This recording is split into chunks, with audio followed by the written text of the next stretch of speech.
మనం మాట్లాడుకున్న తర్వాత వాక్య ధ్యానంలోకి వెళదాం, ఆ మర్మంలోకి వెళదాం. ఎందుకనంటే ఇది ఏ సంవత్సరం? మహాకృప సంవత్సరం. అసలు మహాకృప సంవత్సరం ఏంటో మీకు తెలియాలి. కారణం ఏంటంటే కృప వెంబడి కృప, అంటే కృప ఇంటూ కృప. కృప అంటే ఎంత? 5. 5 ఇంటూ 5 ఎంత? 25. 2025. 2 ఇంటూ 25 50. అబ్రహాం ఎక్కడి నుంచి వచ్చాడు? 50 నుంచి వచ్చాడు. 50, 40, 30, 20, 10 అంటే ఎంత? 5. 50, 40, 30, 20, 10 అంటే ఎంత? 5. 50 నుంచి అంతే కదా. 50, 40, 30, 20, 10. 5 అంటే ఈ యొక్క 5 అనేటువంటిది రాత్రి చెప్పాను. హిబ్రూ భాషలో హే అనేటువంటి మాటకు అర్థం గ్రేస్. 5 అంటే కృప. ఈ సంవత్సరం కృప వెంబడి కృప అంటే మహా కృప. ఈ 2025 ఇది గతంలో మీకు ట్రంప్ గురించి చెప్పాను. ఎంతమంది గుర్తుంది? చేతులు ఎత్తరే. ఇలా సగాలు ఎత్తకూడదు. ఇలా సగం ఎత్తే పెళ్లి పేటాకులు అయింది. తెలుసా మీకు? పాద్రి గారు 3వ ప్రకటన చేశాడు. ఏమని? అందరూ కూడా 3వ ప్రకటన చేసినప్పుడు మీ కుడి చేతులు పైకెత్తి చెప్పండి అన్నాడు. అంగీకారాన్ని అందరూ పైకెత్తారు. పెళ్లి కొడుకు కూడా పైకెత్తాడు. ఆ అమ్మాయి మాత్రం ఎలాగే అంది. అర్థమైంది? జాకెట్ ఇరికైపోయి, జాకెట్ టైట్ అయిపోయి ఎత్తలేదు అనుకున్నారు అందరూ. సాయంకాలం పిల్లలిద్దరిని కూడా లోపల కూర్చోబెడితే ఇలా చేయట్టుకుని బాగున్నావా అన్నాడు. పెళ్ళమని తన్నింది. ఎందుకు తన్నావా అన్నాడు. ఎందుకు చేపట్టుకున్నావా అంది. పెళ్లి చేసుకున్నాను కదా అన్నాడు. తాళి కట్టాను కాబట్టి హక్కు అన్నాడు. నాకు ఇష్టం ఉండొద్దా అంది. ఇష్టం లేకుండా తాళి కట్టించుకున్నావా అన్నాడు. వీడియో వేసి చూడు అంది. ఆ రాత్రి వెంటనే ఆ తీయించినటువంటి సెల్ ఫోన్లో తీయించింది వేసి చూసుకున్నాను. ఏముంది ఇందులో అన్నాడు. నువ్వు చెయ్యి ఎలాగెత్తావు అంద. పైకి ఎత్తాను అన్నాడు. మరి నేను ఎలాగెత్తాను అంది. ఇలాగెత్తింది. అన్నాడు. జాకెట్ ఏమన్నా కథ అంతా టైట్గా కుట్టేసాడేమని చెప్పి ఇలాగెత్తావని అనుకున్నాడు. నువ్వంటే ఇష్టం లేదు కాబట్టి సగమే ఎత్తని పాదిరి గారు చెప్పినప్పుడు అంది. నువ్వంటే ఇష్టం అంగీకారం లేదు కాబట్టి పాదిరి గారు ప్రకటన చేసినప్పుడు ఏం చేసిందంట? సగమే ఎత్తిందంట. అంటే ఎవరెవరు చూసుకోవాలి? ఇది పాదిరి గారు చూసుకోవాలి, పెళ్లి కొడుకు చూసుకోవాలి. కనుక సగాలు ఎత్తకండి. పూర్ణ అంగీకారంతో చెప్పాలి. ట్రంప్ గురించి దాదాపు నేను కరోనాకు ముందే చెప్పాను మీకు. నేను ట్రంప్ గురించి కరోనా అంటే 2020కి ముందు చెప్పాను. 2020కి ముందు ఏమని చెప్పాను? మళ్ళీ వస్తాను చెప్పానా లేదా? చెప్పింది జరిగిందా లేదా? కారణం ఏంటంటే అదేదో నేను జ్యోతిష్యంతోటో లేకపోతే దివ్య దృష్టితోటో చెప్పలేదు. అర్థమైందా? నేను ఏమైనా గారడీ సీమోని ఏంటి గారడీ చేసి ట్రంప్కి వెళ్తాడంటానికి వాక్య ప్రకారం చెప్పాను. ఏమిటా వాక్యం అనగా ఇప్పుడు చెప్తాను. అసలు మహాకృప ఏంటో, ట్రంప్కి మహాకృపకి సంబంధం ఏంటో మీకు చూపిస్తాను ఇప్పుడు నేను. అర్థమైందా? కనుక ఇప్పుడు చూడు. యెషయా గ్రంథం వాక్యంలోకి వద్దాం. అక్కడి నుంచే వద్దాం అంశంలోకి. యెషయా గ్రంథం 45వ అధ్యాయం 1వ వచనం. అతని పక్షమున జనములను జయించుటకు నేను అతని కుడి చేతిని పట్టుకొని ఉన్నాను. నేను రాజుల నడికట్లను విప్పెదను. ద్వారములు అతని ఎదుట వేయబడకుండా తలుపులు తీసెదను. అవునమ్మా అని యెహోవా తాను అభిషేకించిన ఎవరిని? తాను అభిషేకించిన కోరేషును గురించి సెలవిచ్చుచున్నాడు. కోరేష్ అనగా ఒక అన్య చక్రవర్తి. ఇశ్రాయేలుడి కాదు, అన్య చక్రవర్తి. దేవుడు ఒక అన్య చక్రవర్తికి యెషయా గ్రంథం 45వ అధ్యాయం అధ్యాయం, ఎన్నో అధ్యాయం? 45. యెషయా గ్రంథం 45వ అధ్యాయంలో ఒక అన్య చక్రవర్తిని ఎన్నిక చేశాడు. ఒక అన్య చక్రవర్తిని ఎన్నిక చేశాడు యెషయా గ్రంథం 45లో. ఈ అన్య చక్రవర్తిని ఎవరి కోసం ఎన్నిక చేశాడు అంటే 4వ వచనం. నా సేవకుడైన యాకోబు నిమిత్తము, అమ్మా, నా సేవకుడైన యాకోబు నా నిమిత్తము, సేవకుడైన యాకోబు నిమిత్తం నేను ఏర్పరచుకొనిన ఇశ్రాయేలు నిమిత్తము, ఇశ్రాయేలు నిమిత్తము నేను నీకు పేరు పెట్టి నిన్ను పిలిచి తిని. ఎవరిని పిలిచాడు? ఇశ్రాయేలు నిమిత్తం కోరేషిని పిలిచాడు. ఇది 45వ అధ్యాయం యెషయా గ్రంథం. 45 అనేది ఒక ప్రత్యేకమైన సంఖ్య. 45 అనేది ఏ సంఖ్య? ఒక ప్రత్యేకమైన సంఖ్య. కారణం ఏంటంటే మీకు సంఖ్యలు తెలియాలి. బైబిల్ అంతా కూడా న్యూమరాలజీ. నోవాహు వాడ కట్టడానికి సంఖ్య మెజర్మెంట్స్. యెరూషలేము దేవాలయం కట్టడానికి సంఖ్య మెజర్మెంట్స్ అంటే సంఖ్య. అలాగే ఆయన రొట్లు పెట్టడానికి ఎన్ని రొట్లు పెట్టాడు? 5 రొట్లు పెట్టాడు. ఎన్ని చేపలు ఎత్తాడు? 2 చేపలు ఎత్తాడు. ఎన్ని గంపలు ఎత్తాడు? 12 గంపలు ఎత్తాడు. ఇదో లెక్క. 5, 2, 12. రెండోసారి మళ్ళీ భోజనం పెట్టాడు. ఎన్ని వేల మందికి? 4,000 మందికి. ఎన్ని రొట్లు? 5 రొట్లు అంట. అప్పుడు 5, ఇప్పుడు 5 అంటే 7 రొట్టెలు. ఎన్ని చేపలు? 2 చేపలు అంట. అంటే నేను 2 ఏళ్ళు చూపిస్తే ఎన్ని చేపలు? కొన్ని చేపలు. ఎన్ని గంపలు? 7 గంపలు. 5, 2, 12. 7 కొన్ని 7. బా, ఏమి లెక్కలండి! బైబిల్ అంతా సంఖ్య మీద తిరుగుతుంది. బైబిల్ అంతా కూడా సంఖ్య మీద తిరుగుతుంది. 5, 2, 12 అనేది యూదుల మధ్య పెట్టాడు. యూదుల సంఖ్య 5. యూదుల సంఖ్య ఎంత? 5. ఎందుకంటే వాళ్ళ ధర్మశాస్త్రం ఎంత? త్వర అంటే ఆదికాండం, నిర్గమాకాండం, లేవికాండం, సంఖ్యాకాండం. ఇది 5. దీన్ని త్వర అంటారు. 5. 2 అనేది చేప నిబంధనకు సాదృశ్యం. 2 నిబంధనలు. అబ్రహాంతో చేసిన నిబంధన, మోషేతో సీనాయి కొండ మీద చేసిన నిబంధన. 12 గంపలు అనేది వాళ్ళ గోత్రాలు. 12 గోత్రాలు. మరి 4,000 మందికి పెట్టింది ఈ గ్రూపు ఇశ్రాయేలీలు. వీళ్ళకి 5,000. 5, 2, 12 ఏళ్ళు. వీళ్ళు అన్యజనులు. వీళ్ళు 7 కొన్ని 7. 7, 7 ఎందుకు పెట్టాడు? రాత్రి ఎంతమంది పిల్లలు ఇక్కడ నిలబడ్డారు? 7. 7 అంటే సంపూర్ణత. 6 రాతి బాణల్లో నీళ్లు పోయగా నీళ్లు ద్రాక్షారసం ఇవ్వాలంటే, రంగు మార్చుకోవాలంటే, రుచి మార్చుకోవాలంటే, వాసన మార్చుకోవాలంటే ఎవరో వచ్చి ఆ నీటిని ఏం చేయాలి? మార్చాలి.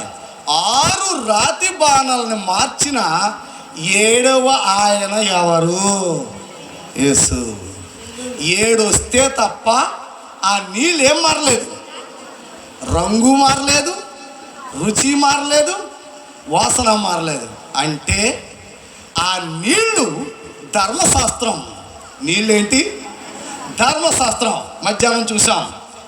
ధర్మశాస్త్రం ఏం మార్చుకుని వచ్చింది? రూపాన్ని మార్చుకుని వచ్చింది. నీళ్లు 6 రాతి బాణలలో పోయబడిన నీళ్లు ధర్మశాస్త్రం అయితే, ఇప్పుడు ఆ నీళ్ళు ఎలా మారాలి? రంగు మారాలి, రుచి మారాలి, వాసన మారాలి. అంటే 3 విధాలుగా మారాలి. అది మారాలి అంటే 6 మధ్యలోకి ఎవరు రావాలి? 7 రావాలి. వచ్చేసాడు 7. వచ్చి రంగు మారింది, రుచి మారింది, వాసన మారింది. ధర్మశాస్త్రం నీళ్ళైతే సువార్త రంగు, రుచి, వాసన. అంటే ధర్మశాస్త్రం సువార్త అయ్యింది. సువార్తలో ఏముంది? 2వ తిమోతి పత్రిక 2వ అధ్యాయము 7వ వచనం. 2వ తిమోతి పత్రిక 2వ అధ్యాయము 7వ వచనం. అమ్మా ఒక్క నిమిషంరా. 2:7 2:8 నా సువార్త ప్రకారం అనే మాట ఉంటుంది చూడు. నా సువార్త ప్రకారం ఎన్నో వచ్చును 8వ వచనం. చదువు తల్లి. నా సువార్త ప్రకారము అపోస్తలుడు పౌలు చెప్తున్నాడు, నా సువార్త ప్రకారం దావీదు సంతానములో పుట్టి అంటే జననం, మృతుల నుండి లేచిన మృతి అంటే మరణం, జననము మరణం, మృతుల నుండి లేచిన అంటే పునరుత్థానం. అంటే సువార్త అంటే అర్థం ఏంటి? జననం మరణం పునరుద్ధానం. నీళ్లు ఎలా మారింది? ధర్మశాస్త్రం ఏమయ్యింది? సత్యం. సువార్త అయ్యింది. ధర్మశాస్త్రం ఏమైంది? సువార్త అయింది. సువార్తలో ఏమున్నాయి? ఆయన జననం ఉంది, ఆయన మరణం ఉంది, ఆయన పునరుద్ధానం ఉంది. రంగు మారింది, రుచి మారింది, వాసన మారింది. సంఖ్యలకి అంత అర్థం ఉంది. సంఖ్యలకి అర్థమైందా? ఆయన జనన మరణ పునరుద్ధానమే సువార్త. ధర్మశాస్త్రంలో సువార్త లేదు, ధర్మశాస్త్రమే సువార్త అయిపోయింది. అనగా పాత నిబంధన ఏమయ్యింది? కొత్త నిబంధన. క్రొత్త నిబంధనలో సువార్త అంటే పాత నిబంధన నీళ్ళైతే క్రొత్త నిబంధన ద్రాక్ష రసం. కనుక 6 రాతి బాణల్లో ద్రాక్షరసంగా మార్చిన 7 సంపూర్ణుడు. ఇప్పుడు సువార్త మర్మం ఏమవ్వాలి? సంపూర్ణం అవ్వాలి. సంపూర్ణం అవ్వాలంటే ఎవరు రావాలి? 7 ఆయన రావాలి. 7 రావాలి కనుక 4,000 మందికి భోజనం పెట్టినప్పుడు 7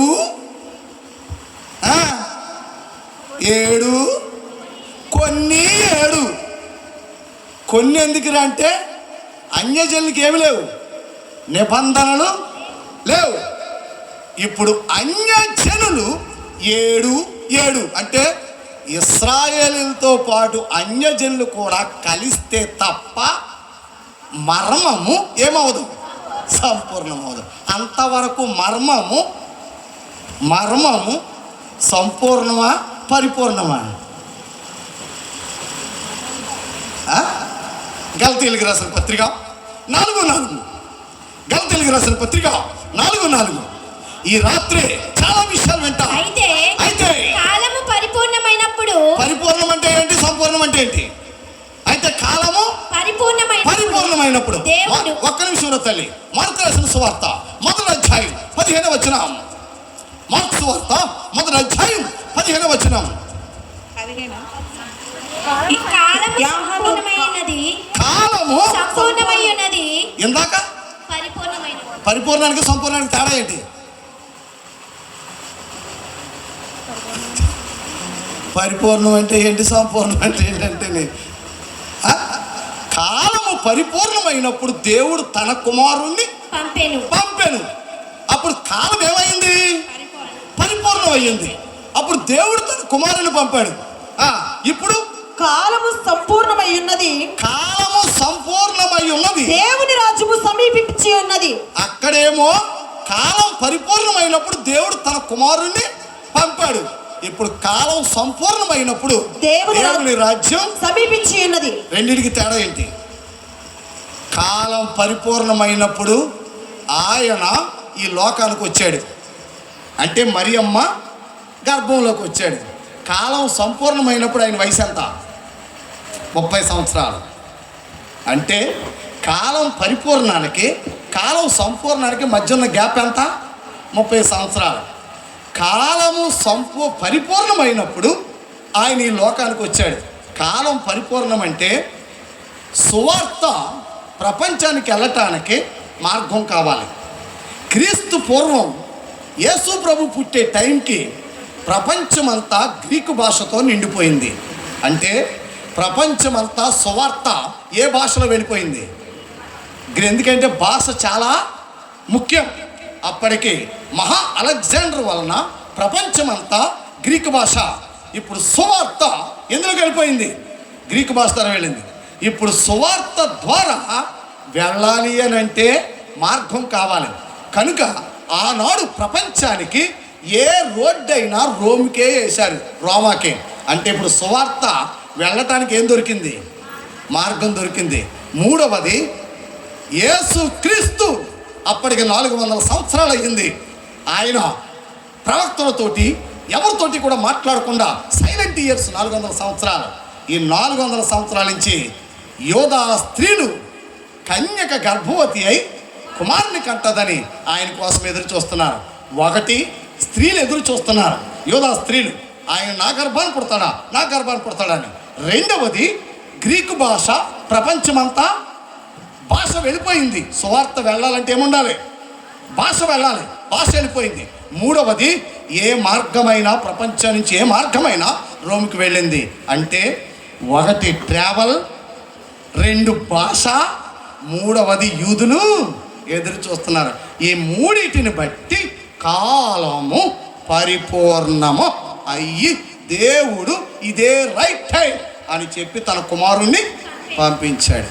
ఇప్పుడు ఆయన 30 సంవత్సరాలు వచ్చాక కాలము సంపూర్ణమై ఉన్నది, దేవుని రాజ్యము సమీపించి ఉన్నది. అంటే సంపూర్ణం అంటే కాలం సంపూర్ణమై ఉందంట. అంటే సంపూర్ణం అవ్వాలి అంటే మర్మము ఏమవ్వాలి?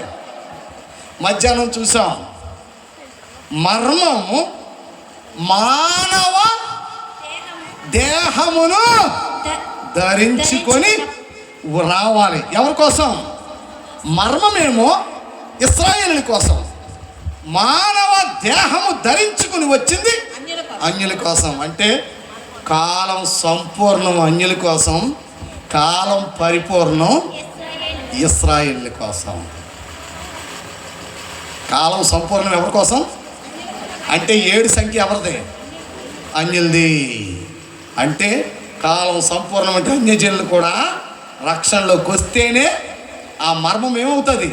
సంపూర్ణ. అందుకనే అన్యులకు భోజనం పెట్టినప్పుడేమో 7, 7, యూదులకు భోజనం పెట్టినప్పుడు 5, 2, 12. కనుక సంఖ్యలకి చాలా అద్భుతమైనటువంటి రహస్యాలు బైబిల్లో ఉన్నాయి. కనుక 45 అనేటువంటి సంఖ్య అద్భుతమైనటువంటి సంఖ్య. యెషయా గ్రంథం 45వ అధ్యాయంలో కోరేషు కోసం రాశాడు. కోరేషు, నిన్ను అభిషేకించి నా ప్రజలైన ఇశ్రాయేలు కోసం నిన్ను తీసుకొచ్చాను బయటికి అన్నాడు.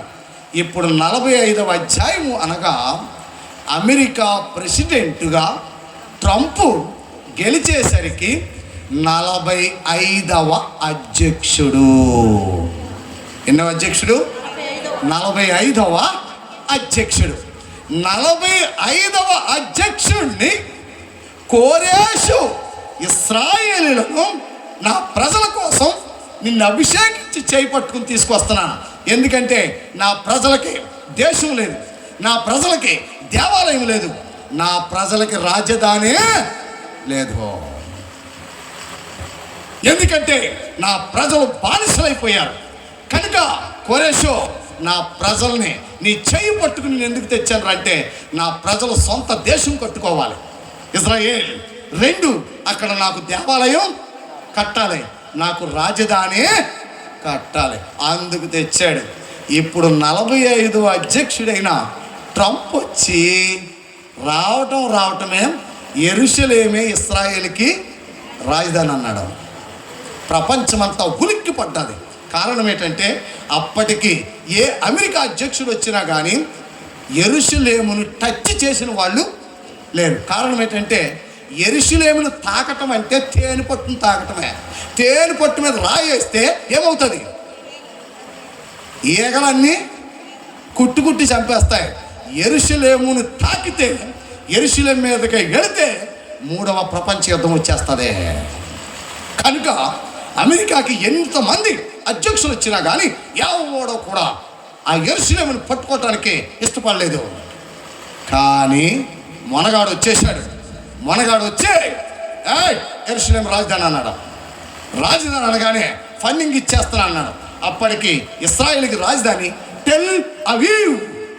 టెల్ అవీవ్, టెల్ అవీవ్ కాదు, దావీదు ఏర్పాటు చేసిన రాజధాని కాబట్టి యెరూషలేమే రాజధాని అన్నాడు. ప్రపంచ దేశాలంతా ఓటింగ్ వేయాలన్నారు. ఐక్యరాజ్య సమితికి వెళ్ళింది ఈ విషయం. ఐక్యరాజ్య సమితికి వెళ్తే ఐక్యరాజ్య సమితిలో దాదాపు 217 దేశాలు పాల్గొన్నాయి. 217 దేశాల్లో దాదాపు 171 దేశాలు యెరూషలేము రాజధానిని ఒప్పుకోవటానికి మాకు ఇష్టం లేదు, మేము ఓటింగ్ వేయట్లేదు అన్నాయి. దాదాపు 43 దేశాలు అటు చెప్పలేదు ఇటు చెప్పలేదు. అందులో మన దేశం కూడా ఉంది. అంటే గొర్రెల్లోనూ ఉంది, మేకల్లోనూ ఉంది.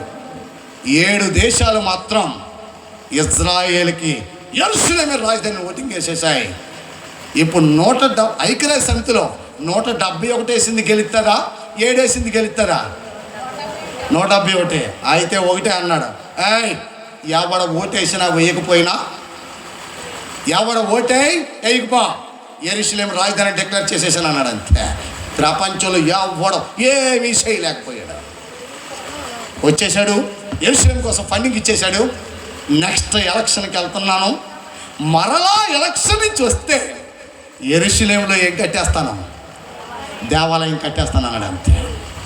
అంటే నెక్స్ట్ ఎలక్షన్ గనక అమెరికాలో గెలిచి రెండోసారి ఎలక్షన్ నుంచి వస్తే ఏం కట్టేసేవాడు? యెరూషలేములో దేవాలయం. యెరూషలేములో దేవాలయం కట్టేస్తే ఏ యుద్ధం వచ్చేస్తుంది? 3వ ప్రపంచ యుద్ధం. 3వ ప్రపంచ యుద్ధం స్టార్ట్ అయ్యింది అని అంటే సంఘం ఏమైపోయినట్లు లెక్క, ఎత్తబడిపోద్ది. 3వ ప్రపంచ యుద్ధానికి సంఘానికి లింకు. ఎందుకురా 3వ ప్రపంచ యుద్ధానికి సంఘానికి లింక్ అంటే దానియేలు గ్రంథం 7వ అధ్యాయం 1వ వచనం. బబులోను రాజగు బెల్షస్సరు యొక్క పరిపాలనలో మొదటి సంవత్సరమున దానియేలునకు దర్శనము కలిగెను. అతడు తన పడక మీద పరుండి ఒక కల కని ఆ కల సంగతిని సంక్షేపముగా వివరించి రాశాను. దానియేలు వివరించి చెప్పినదేమనగా, చాలా జాగ్రత్తగా వినాలి. నువ్వు ఏమాత్రం నీ దృష్టి తప్పిందా ఈ మహాకృప సంవత్సరంలో నువ్వు కోల్పోతావు. కనుక నీ దృష్టి అంతా కూడా వాక్యం మీద ఉండాలి. దానియేలు వివరించి చెప్పినదేమనగా రాత్రి యందు దర్శనము కలిగినప్పుడు నేను తేరి చూచుచుండగా ఆకాశపు 4 దిక్కుల నుండి సముద్రము మీద గాలి విసురుట నాకు కనబడెను. ఆకాశం 4 దిక్కుల నుంచి సముద్రం మీద గాలి ఎత్తే ఇప్పుడు సముద్రం ఎలా ఉంటది? అల్లకల్లోలంగా ఉంటది. సముద్రము అనగా ప్రపంచం. ఆకాశపు 4 దిక్కుల నుండి సముద్రం మీద గాలి వీయగా ఆ గాలి పేరే 3వ ప్రపంచ యుద్ధ గాలి. 3వ ప్రపంచ యుద్ధ గాలి అంటే 4 దిక్కుల నుండి గాలి వీయటము అనగా భూమి 4 దిక్కుల నుంచి కూడా యుద్ధం ప్రారంభమవుతుంది. ఆ యుద్ధం వలన సముద్రం ఎలా ఉంటుంది? అల్లకల్లం. సముద్రం అంటే సముద్రం అనుకునేరు. బైబిల్ అంతా దానియేలు గ్రంథం, జకరియా గ్రంథం, ప్రకటన గ్రంథం అలంకార రూపంలో ఉంటుంది. ఎలా ఉంటుంది?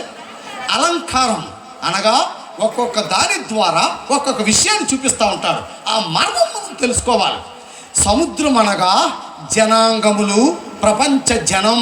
అంటే 4 దిక్కుల నుంచి యుద్ధ గాలి ప్రపంచం మీదకి వచ్చినప్పుడు ప్రపంచం అంతా ఎలా ఉంటుంది? అల్లా కల్లోలం. 3వ ప్రపంచ యుద్ధం వల్ల ఎప్పుడైతే అల్లకల్లోలం ఉంటుందో ఆ అల్ల కల్లోలం అయిపోయినప్పుడే సముద్రములో నుండి 4 మిక్కిలి గొప్ప జంతువులు సముద్రములో నుండి వచ్చాయి. మొదటి జంతువు సింహమును పోలినది, 2వ జంతువు ఎలుగుబంటిని పోలినది, 3వ జంతువు చిరుతపులిని పోలినది, 4వ జంతువు క్రూర మృగమును. 4 జంతువులు దానియేలు చూస్తున్నప్పుడు సముద్రంలోంచి బయటకు వచ్చాయంట. ఇప్పుడు అది పాత నిబంధన, 3వ ప్రపంచ యుద్ధం గురించి పాత నిబంధన. ఇప్పుడు కొత్త నిబంధనలో చూడు. ప్రకటన గ్రంథం 13వ అధ్యాయం 1వ వచనం. మరియు 10 కొమ్ములను 7 తలలను గల ఒక క్రూర మృగము సముద్రములో నుండి. ఎక్కడి నుంచి? సముద్రములో నుండి. దానియేలు గ్రంథంలో చూసావు సముద్రంలో నుంచి, ఇప్పుడు మళ్ళీ ఏ గ్రంథంలో చూస్తున్నావు? ప్రకటన గ్రంథంలో చూస్తున్నావు. సముద్రములో నుండి పైకి వచ్చుట చూచి తిని. సముద్రం అనగా ప్రపంచం. అంటే ప్రపంచంలో నుంచి ఒక క్రూర మృగం ప్రపంచం మధ్యలోంచి వస్తుందంట. దాని కొమ్ముల మీద దాని కొమ్ముల మీద 10 కిరీటములను 10 కిరీటములను దాని తలల మీద దేవదూషణకరమైన పేర్లను ఉండెను. నేను చూచిన ఆ మృగము చిరతపులిని పోలి ఉండెను. అక్కడ దానియేలు గ్రంథంలోనేమో సెపరేట్ గా వచ్చింది చిరతపులి, అవునా? ఇక్కడేమో ఆ మృగంలోనే ఏముంది, చిరతపులి ఉంది. మధ్యాహ్న జాతకంచు దానియేలు గ్రంథం సముద్రంలో నుంచి జంతువులు 4 వేరువేరుగా వచ్చాయి. కానీ ప్రకటన గ్రంథం సముద్రంలో నుంచి 4ని మిక్సీలో వేసి తిప్పాడు. 4 ఎందులో వేసి తిప్పాడు? మిక్సీలో వేసి తిప్పితే ఓ పక్క రూపమేమో చిరతపులి, ఓ పక్క రూపమేమో సింహం, ఓ పక్క రూపమేమో ఎలుగుబంటి, ఓ రూపమేమో క్రూర మృగం. అంటే 4 కలిపి ఒక్కటిగానే బయటకు వచ్చింది. అక్కడ వచ్చినటువంటి దానియేలు గ్రంథంలో సముద్రంలోంచి వచ్చిన సింహం నెబుకద్నెజర్. సింహము అనేటువంటిది ఎవరికి రా చిహ్నం అంటే బబులోనీయుల చిహ్నం. అనగా బబులోనులో గొప్ప చక్రవర్తి, అన్య చక్రవర్తి. 4 ప్రభుత్వాలు అన్యుల ప్రభుత్వాలే. చాలా జాగ్రత్తగా వినాలి ఈ మాట. సముద్రంలోంచి వచ్చిన 4 జంతువులు అన్యుల జంతువులే. అంటే సింహం బబులోను ప్రభుత్వం వచ్చాడు. ఆ సింహమునకు 2 రెక్కలు ఉండెను. ఏమున్నాయంట? 2 రెక్కలు. అంటే నెబుకద్నెజరు యొక్క 2 పరిపాలనలు. మొట్టమొదటిసారి నెబుకద్నెజరు పరిపాలించిన తర్వాత అహంకారంతో, గర్వంతో బబులోను మీద, కోట మీద నడుస్తూ ఇంత గొప్ప బబులోను పట్టణాన్ని నేనే కట్టానా అన్నాడు. వెంటనే ఆకాశం నుంచి దేవుడు అన్నాడు, నెబుకద్నెజర్, నేను అధికారం ఇస్తే నువ్వు వచ్చావు. నీ గర్వం వలన 7 సంవత్సరాల పాటు పశువు వలె గడ్డి మేస్తావు అనగానే వెంటనే ఆకాశం నుంచి ఆ శబ్దం ఎప్పుడైతే అన్నాడో బ్రెయిన్ స్ట్రోక్ వచ్చేసి మెంటలు వచ్చేసింది. బ్రెయిన్ స్ట్రోక్ వచ్చి ఏమొచ్చింది? మెంటలు వచ్చేసి అప్పటికప్పుడు పరిగెట్టుకుని ఎద్దులాగా గడ్డి తింటా పరిగెడితే రాజు కుటుంబీకులే నెబుకద్నెజరు తరిమెత్తే అరణ్యంలోకి పోయాడు. పోయి 7 సంవత్సరాల గడ్డి తిన్నాడు పశువులాగా. 7వ సంవత్సరానికి బ్రెయిన్ స్ట్రోక్ పోయి ఏమైంది? క్లాట్స్ అన్నీ కరిగిపోయి, లోపడున్న క్లాట్లు అన్నీ కరిగిపోయి బ్రెయిన్ సరి అయ్యి అప్పుడు మళ్ళా రాజ్యానికి వచ్చి 2వ పరిపాలన చేశాడు. కనుక ఆ సింహానికి ఎన్ని రెక్కలు ఉన్నాయి? 2 రెక్కలు. బబులోను నెబుకద్నెజరు యొక్క 2 పరిపాలన. సింహం చచ్చిపోయింది. నెబుకద్నెజరు చచ్చిపోయాక అప్పుడు సముద్రంలోంచి 2వ జీవి వచ్చింది, ఎలుగుబంటి. ఎలుగుబంటి అనేది మాదీయులు, పారసీకులు, ఇరాక్ వారి చిహ్నం. ఇరాక్ వారి చిహ్నం ఎలుగుబంటి. ఎలుగుబంటి అనేది సింహం అనేది నోరు. సింహం అనేది ఏంటి? గంభీరమైనటువంటి స్వరం నెబుకద్నెజరుది. ఎలుగుబంటికున్న లక్షణం ఏంట్రా అంటే పట్టు. ఏదన్నా పట్టింది అంటే అది విడవదు. ఎలుగుబంటిని దేంతో పోల్చాడు అంటే ఇరాక్ అనగా మాదీయులు, పారసీకులు. మన ఇండియాలో ఉన్న పారసీకులు ఎవరు? టాటా బిర్లా. అర్థమైందా? మన దేశంలో ఉన్నవాడు ఎవడ కోటీశ్వరుడు కాదు. అందరూ ఇక్కడికి దిగుమతి అయిన వాళ్ళే. ఎక్కడి నుంచి? పర్షియా నుంచి, అనగా పారసీకం నుంచి. అంటే అందరూ ఇరాన్ నుంచి ఇరాక్ వచ్చిన వాళ్ళు. ఇక్కడికి ఇరాన్ నుంచి ఇరాక్ వచ్చిన వాళ్ళే. దీని మీద చెబితే తెల్లారిపోతుంది. ఇప్పుడు దీని మీద చెప్తే మళ్ళీ ఎక్కడికో పోవాలి. అవన్నీ మనకు వద్దు. ఎందుకంటే దీని మీద చెప్తే వర్ణ వ్యవస్థకి వెళ్ళాలి.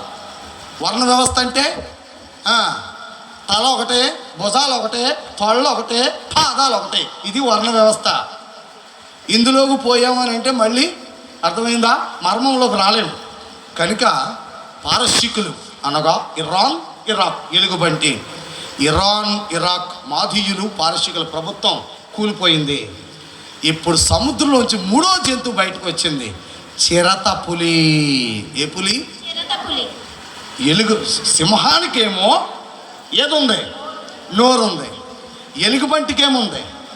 పట్టు ఉంది. చిరతపులంటే అన్ని జంతువుల్లోకెల్లా వేగముగా పరిగెత్తగలిగేది చిరతపులి. ఎవర్రా ఈ చిరతపులంటే మహా అలెగ్జాండర్, గ్రీకుల చిహ్నం మహా అలెగ్జాండర్. అలెగ్జాండర్ వచ్చి 30 సంవత్సరాల వయసులో చాలా వేగంగా తిరిగేశాడు ప్రపంచమంతా. చాలా వేగంగా ప్రపంచాన్ని జయించుకుంటా. 30 సంవత్సరాల వయసు అంటే అసలు ఆలోచించి ప్రపంచానంతటిని కూడా తిరిగి జయించేశాడు. ఇప్పుడు ఆ సింహానికి ఎన్ని రెక్కలు వచ్చాయి? 4. ఎన్ని రెక్కలు? 4. మహా అలెగ్జాండరు సరిగ్గా పంజాబ్ దగ్గర అనగా సింధు ప్రాంతం మన భారతదేశానికి వచ్చాడు. ఆఖరి యుద్ధానికి వచ్చి ఇక్కడ పురుషోత్తముడి చేతిలో మన యొక్క చరిత్ర ఏమో పురుషోత్తముడు గెలిచాడు అని చెప్తుంది. పురుషోత్తముడు గెలిచాడు, అలెగ్జాండర్ ఓడిపోయి వెళ్ళాడంటది. కానీ అక్కడ చరిత్ర ఏమో అలెగ్జాండర్ గెలిచి పురుషోత్తముడికి క్షమాభిక్ష పెట్టి రాజ్యం ఇచ్చేశాడని ఒక చరిత్ర. ఏదేమైనా కానీ అలెగ్జాండర్ ఇండియా తర్వాత సైన్యం అన్నది ఇప్పటికే 17 సంవత్సరాలు అయింది యుద్ధాలకు వచ్చి.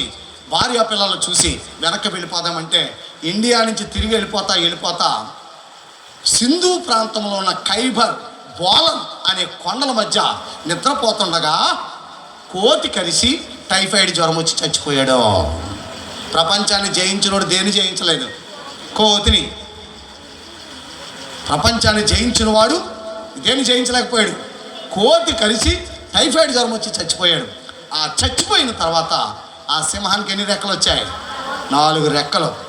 అలెగ్జాండర్కి 4 సైన్యాధిపతులు. ఆ 4 సైన్యాధిపతులు అలెగ్జాండర్ యొక్క ప్రపంచ రాజ్యాన్ని 4 ముక్కలు చేసేశారు. అందులో ఒకళ్ళ పేరు కెసెండర్, రెండవ ఆయన పేరు లిసిమెకస్, మూడవ ఆయన పేరు టాలమీ, 4వ ఆయన పేరు సెల్యూకస్ నికేటర్. 4 సైన్యాధిపతులు. అర్థమైందా? టాలమీ ఈజిప్టుని తీసుకున్నాడు, దక్షిణ భాగాన్ని. సెల్యూకస్ నికేటర్ సిరియాని తీసుకున్నాడు, ఉత్తర భాగాన్ని.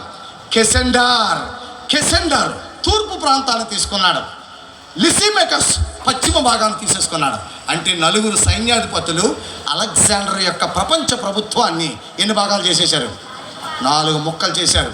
ఆ చిరతపులికి వచ్చి 4 రెక్కలు, 4 సైన్యాధిపతులు.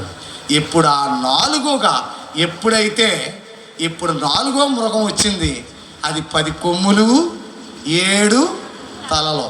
10 కొమ్ములు 10 రాజ్యాలు, 7 తలలు 7 కొండలు. రోమా ప్రభుత్వం, రోమ్ అనే పట్టణం 7 కొండల మీద కట్టబడిన పట్టణం, 10 దేశాలు కలిగినటువంటి రాజ్యం. ఇది పురాతన రోమ్ రాజ్యం. పురాతన రోమ్ రాజ్యం 10 దేశాలు, తూర్పు ఉత్తర, తూర్పు పశ్చిమ, ఈ 2 కూడా, ఈ 2 5 దేశాలు, 5 దేశాలు, 7 కొండలు 10 కొమ్ములు. ఇది దానియేలు చూసిన పాత నిబంధన దర్శనం. ఎప్పుడు? సముద్రం అల్లకొల్లోలం తగ్గాక. సముద్రం అల్లకొల్లోలం అంటే ఏ యుద్ధం? 3వ ప్రపంచ యుద్ధం అయ్యాక.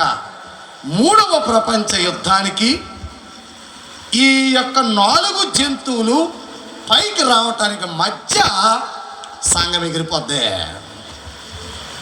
సంఘం ఏమవుద్ది? ఎగిరిపోతుంది. కారణం ఏంటంటే ప్రపంచమంతా అల్లకొల్లోలంగా ఉంటుంది.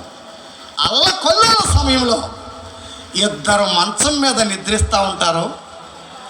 ఒకడు విడిచిపెట్టబడును, ఒకరు ఎత్తబడును. అప్పుడు పక్కన ఇలా ఎత్తుక్కుంటే మా ఆయన ఏమైపోయాడో అనుకుని వెంటనే వస్తే ఎవరికా మా ఆయన ఏమైపోయాడు, ఏమో ఎక్కడ పోయాడు, కంప్లైంట్ ఇస్తే ఎక్కడ పోద్ది? పోలీస్ స్టేషన్ పోతుంది. 2 తిరగలి విసురుచుందురు, ఒకరు విడిచిపెట్టబడుదురు, ఒకరు ఎత్తబడుదురు. అంటే 2 మంచం మీద పడుకోవటం అనేది నైట్ టైం, రాత్రి, అది నిద్ర. తిరగల విసరటం అనేది పగలో, ఎంప్లాయ్మెంట్. అంటే రాత్రి పడుకున్నారో పగల పని చేసుకుంటున్నారు. బతికున్నవాడు ఉంటే పడుకోవాలి, లేదంటే పని చేయాలి. ఉంటే రాత్రి ఉండాలి, లేదంటే పగలు ఉండాలి. అర్థమైందా? మరి సచ్చినోడికి పగలైనా ఒకటే, రాత్రి అయినా ఒకటే, ఆడికి నిద్ర అయినా ఒకటే, ఏదైనా ఒకటే. అందుకనే యేసుప్రభు వారు చెప్పింది ఏంటో తెలుసా?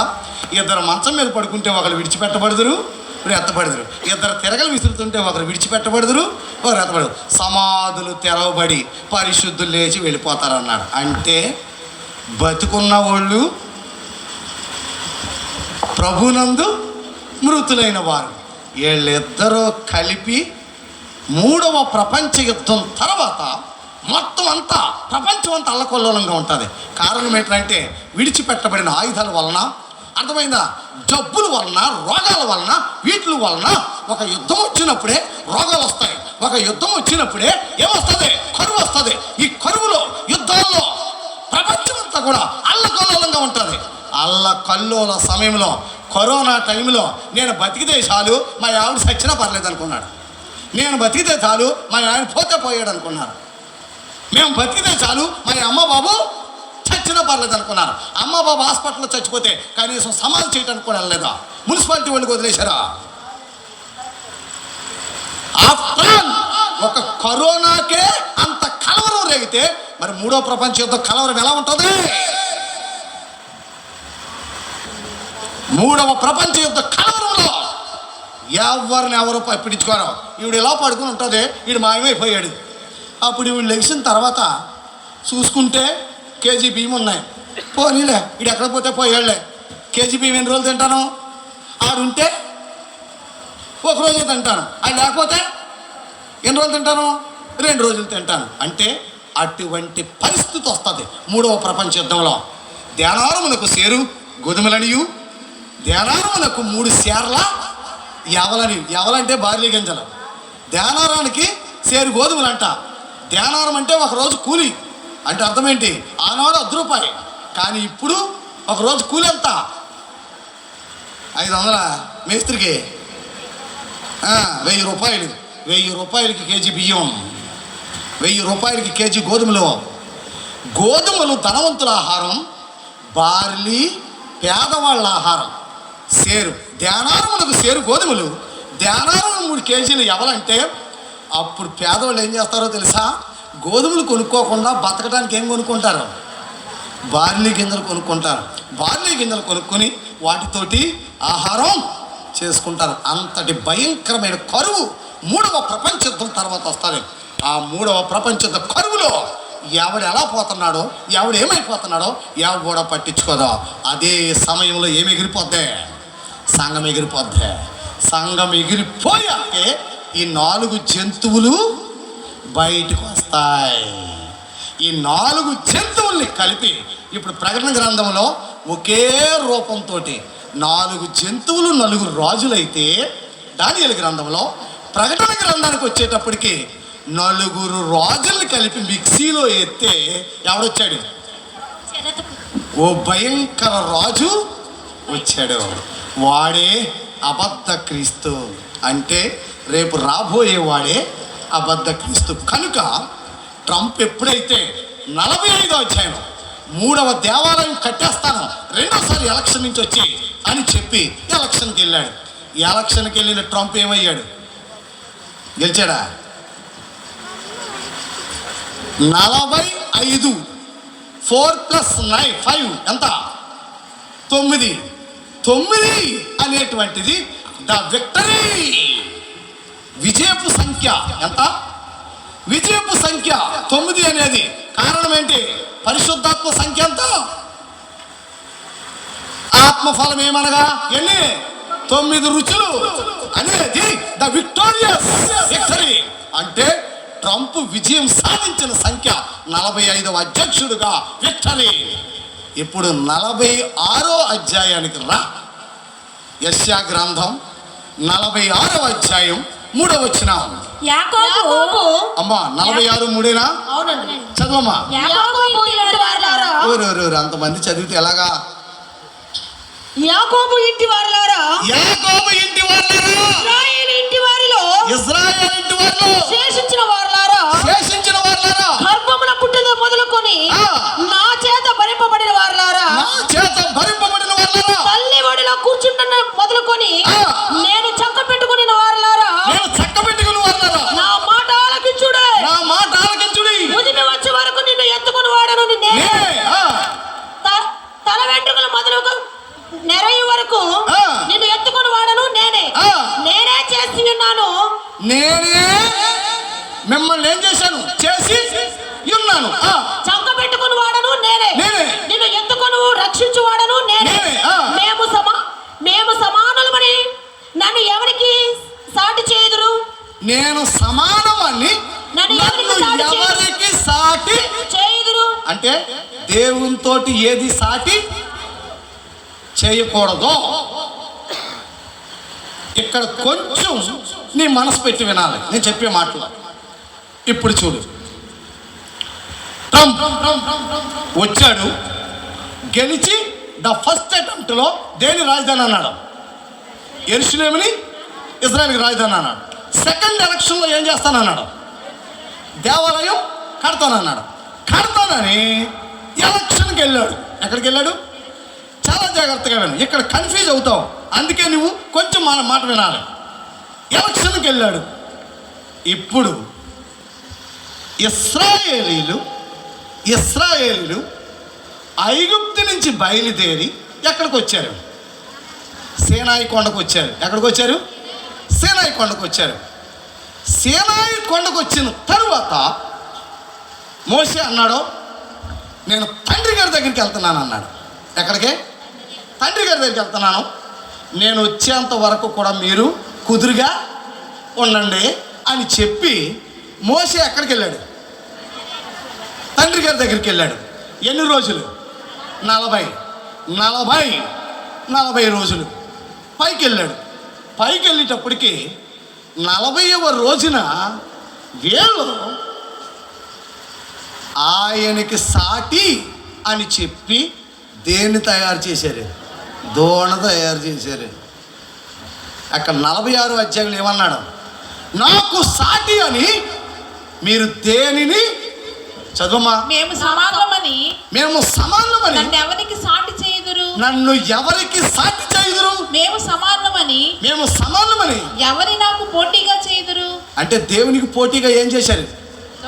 దోణ చేశారా? దేవుడికి పోటీగా ఏం చేశారు? దోణ చేశారు. అంటే 46వ అధ్యాయంలో 45వ అధ్యాయంలో ట్రంప్ వస్తే 46లో ఏమొచ్చింది? 45లో ట్రంప్ వస్తే 46లో ఏమొచ్చింది? దూడ వచ్చింది. ఆ దూడని ఇంగ్లీషులో బైసన్ అంటారు. ట్రంప్ తర్వాత అమెరికా అధ్యక్షుడి పేరు బైడెన్.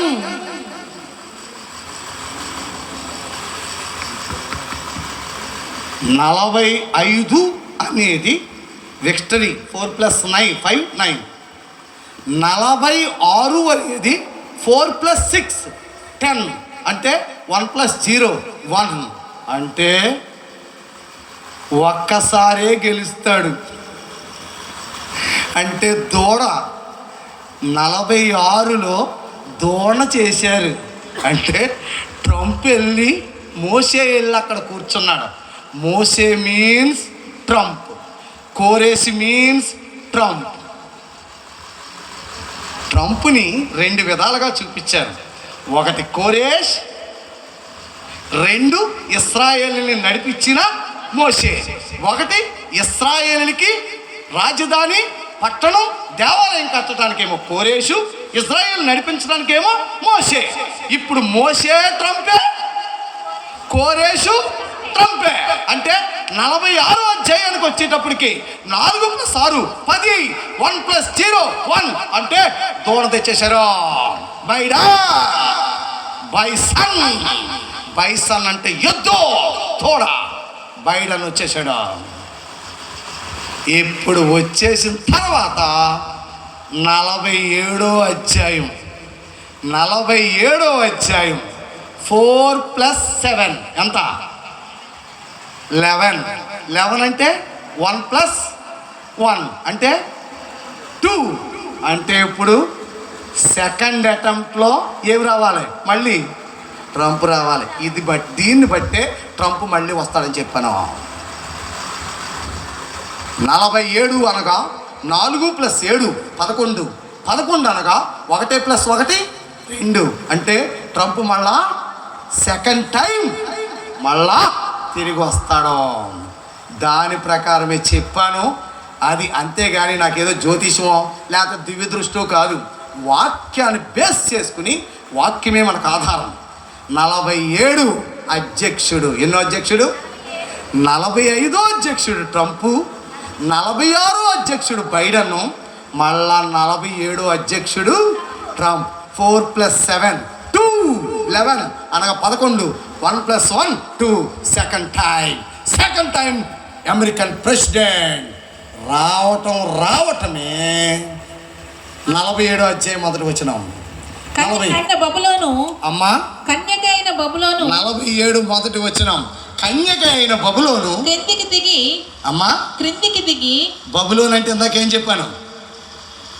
బబులోను అనగా బబులోను అనేటువంటిది అర్థమైందా? ఇరాక్లో ఒక భాగం. ఈ బబులోను అనేటువంటిది ఇరాక్ అనగా బబులోను, కన్యకైన బబులోను క్రిందికి అంటే ఎక్కడ కూర్చుంది? పైన కూర్చుంది. క్రిందికి దిగి మట్టిలో కూర్చుండుము. కల్దీయుల కుమారి సింహాసనము లేకయే నేల మీద కూర్చుండుము. అంటే సింహాసనం నుంచి ఏం చేస్తాడు?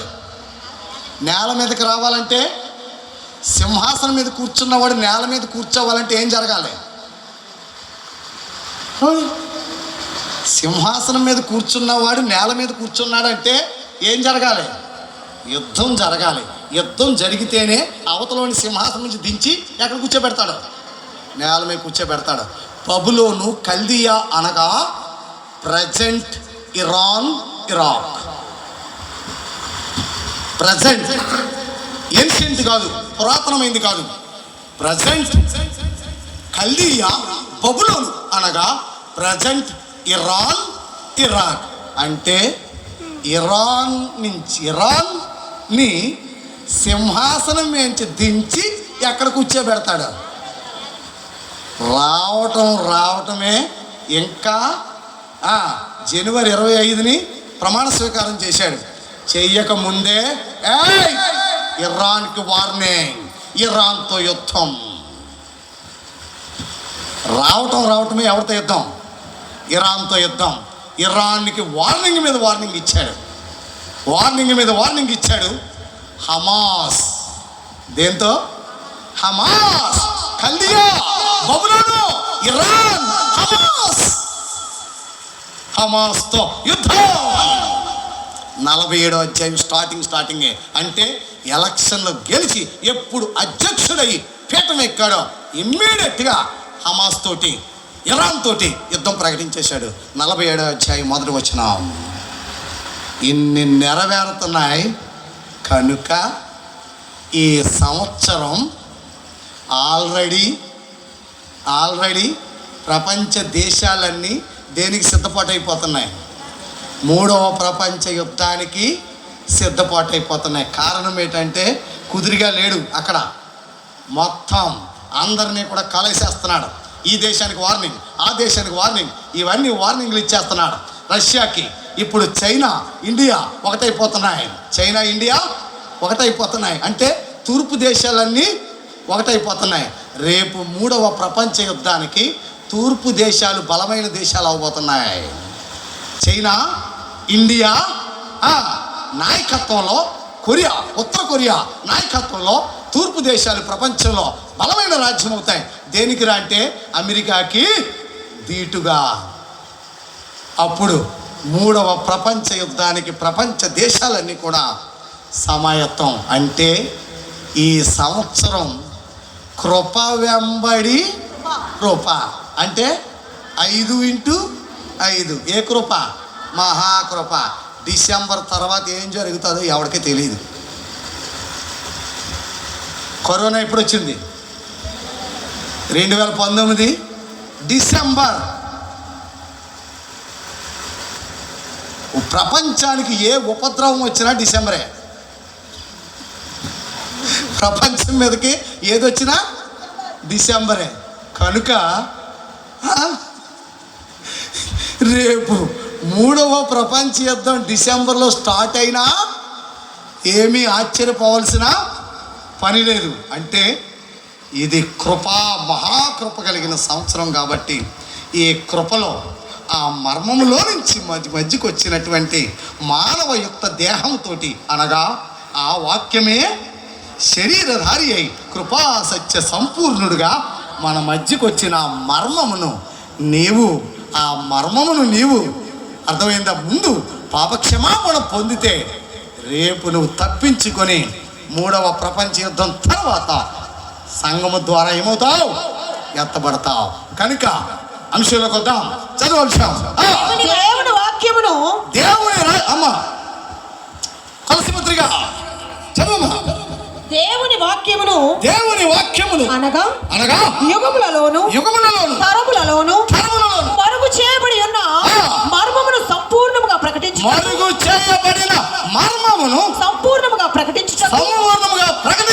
మీ నిమిత్తము నాకు అప్పగింపబడిన దేవుని ఏర్పాటు ప్రకారము నేను ఆ సంఘమునకు పరిచయం. ఆ సంఘం అంటే ఏ సంఘం? ఆ సంఘమునకు అంటే ఏ సంఘం? ఇప్పుడు పిల్లలు ఉన్నారా? నిద్రపోయారు. వాళ్ళు ఈ పని లేదురా అన్నారని ఎవరు కాలే? నిద్రపోయారు. ఆ సంఘమునకు అంటే ఏ సంఘమో చూడాలి. ఆ సంఘం ఏంటో ఇప్పుడు బయటికి తీసుకొస్తే మర్మము ఏమవుతుంది? సంపూర్ణమవుతుంది. గుర్తుపెట్టుకోండి. మర్మం రాత్రి నుంచి బయటికి తీసాం.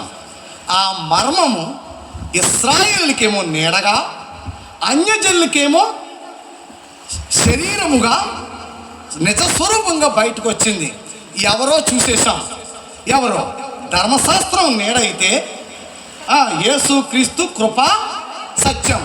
ఇది మర్మము బయటకు వచ్చేసింది. అంటే రహస్యంలోంచి బయటకు వచ్చేసాడు. ఎవరి కోసం? అన్యజనులను రక్షించుకోవటానికి. ఇప్పుడు వచ్చేస్తే మర్మమైనటువంటి శరీరధారి అయిన యేసుక్రీస్తు బయటకు వచ్చాడు. ఇప్పుడు ఎవరు బయటికి రావాలి? సంఘం బయటికి రావాలి. ఆ సంఘం ఏ సంఘం? సెయింట్ పాల్స్ లూథరన్ దేవాలయమా? లేకపోతే సిబిసిఎన్ సంఘమా? రక్షణ సైన్యమా? లేకపోతే సియోను మందిరమా? పెంతుకోస్తా, బాప్టిస్టా, రక్షణ సాల్వేషన్ ఆర్మీయా, ఆర్సీఎమ్మా? ఏ సంఘం? ఏ సంఘం బయటికి రావాలో చెప్పి ముగిస్తాను. ఏ సంఘం బయటికి రావాలో. కనుక ఒక్కళ్ళు కూడా ఎట్టి పరిస్థితుల్లో కూడా కదలొద్దు. ఈ మహాకృప సంవత్సరాన్ని నువ్వు వదలొద్దు. ఈ మహాకృప సంవత్సరంలో ఈరోజు వాక్యాన్ని నువ్వు ధ్యానం చేసుకుంటా ఉంటే ఖచ్చితంగా సంఘంలో ఎత్తబడిపోతావు. ఖచ్చితంగా. ఎందుకంటే మనుషుడు రొట్టె వల్ల మాత్రమే కాదు, కానీ దేవుని నోటంట వచ్చి ప్రతి మాట వల్ల చేస్తాడు. ఈ రోజు నువ్వు ఇక్కడ తిన్న భోజనం ఉదయానికి ఉంటుందా? కానీ ఈ రాత్రి నువ్వు వినబోయేటువంటి వాక్యం నిన్ను సంవత్సరం అంతా నడిపిస్తుంది. ఈ మహాకృపలో నిన్ను తీసుకుని వెళ్తుంది. ఏం కావాలి? రొట్టె కావాలా? వాక్యం కావాలా? ఏం కావాలి? వాక్యం కావాలంటే కదలొద్దు. కనుక ఇప్పుడు ఏం బయటికి రావాలి? మర్మంలోంచి సంఘం బయటికి రావాలి. ఆ సంఘం ప్రకటన గ్రంథం అమ్మ ప్రభు దినమందు ఆత్మవశులై ఉండగా భూరధ్వని వంటి గొప్ప స్వరం నీవు చూచిన పుస్తకములో రాసి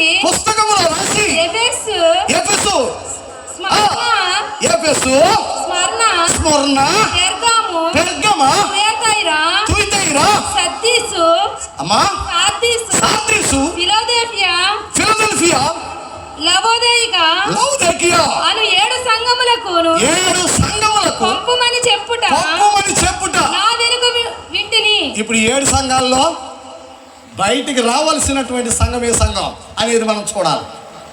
పౌలు చెప్పిన ఆ సంఘం అంటే ఏ సంఘం? ఆ సంఘం అనగా ధర్మశాస్త్రం మోషే ద్వారా కలిగెను, ఇచ్చాడు. కృపా సత్యముతో యేసుక్రీస్తు వచ్చాను. దేంతో వచ్చాడు? కృపతో సత్యంతో వచ్చాడు. ఇప్పుడు మనమందరము దేవుడు ఎవ్వడును నీతిమంతుడు ఒక్కడును లేడు. కేవలము దేవుని ఉచితమైన కృపను బట్టి మనం ఎలా మారాం? నీతిమంతులుగా మారాం. అంటే కృప ద్వారా మనల్ని ఏం చేశాడు? నీతిమంతులుగా చేసి రక్షించుకున్నాడు. అంటే చివరి సంఘం ఏ సంఘం? చివరి సంఘం ఏ సంఘం? కృపా సంఘం. అంటే మర్మములోంచి ఏ సంఘం బయటికి రావాలి? కృపా సంఘం రావాలి. కృపా సంఘం అంటే కృప సంఖ్య ఎంత? 5. అంటే 5వ నెంబర్ కలిగినటువంటి సంఖ్య కలిగిన సంఘం బయటికి. అబ్బే అదే మరి నేను అందుకే చెప్తున్నాను మీకు, నేను కంగారు పడొద్దని. ఎట్నుంచి ఎటు వస్తున్నానో మీరు ఆలోచన చేయండి. కృప ద్వారా మనల్ని అందరం ఏం చేశాడు? రక్షించాడు. ఇప్పుడు కృప ద్వారా రక్షించబడ్డ మనం ఎలాగున్నామో చెప్పి అప్పుడు సంఘాల్లోకి వస్తాను. చూదురుగాడు రోమపత్రిక 11వ అధ్యాయం 16వ వచనం. రోమపత్రిక 11వ అధ్యాయం 16వ వచనం. ముద్దలో మొదటి పిడికెడు. ఏ పిడికెడు? మొదటి పిడికెడు పరిశుద్ధమైనదైతే. అవా రే మెలకుగా ఎవరున్నారో తలులో? నలుగురు రండి రే గబగబానే. ఆయన్ని నా సంగీ గట్టిగా చెప్పలు కొడదాం. పాట పాడినప్పుడు అలా ఈ పాట పాడతా కెలకండి. అర్థమైందా? వెంకటరావు గారు పాట ఎత్తుకున్నాడంటే వెంటనే కుర్చీలో వచ్చి ఎక్కడికి పాట పాడతాకు. అందుకే పాడతా లేదు. ఆయన్ని నా సంగీతము బలమైన బోధకులు జీవాధిపతియు ఆయనే జీవిత కాలమెల్లా స్తుతించెదము. జీవాధిపతియు ఆయనే జీవిత ఆయన్ని నా సంగీతము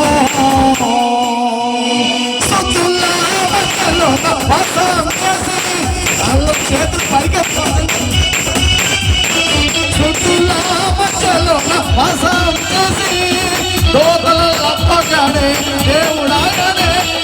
చుట్టూలా మధ్యలో వసం చేసి దోతలు అప్పగానే దేవుడాయనే. వేడుచుండు భక్తుల స్వరము విని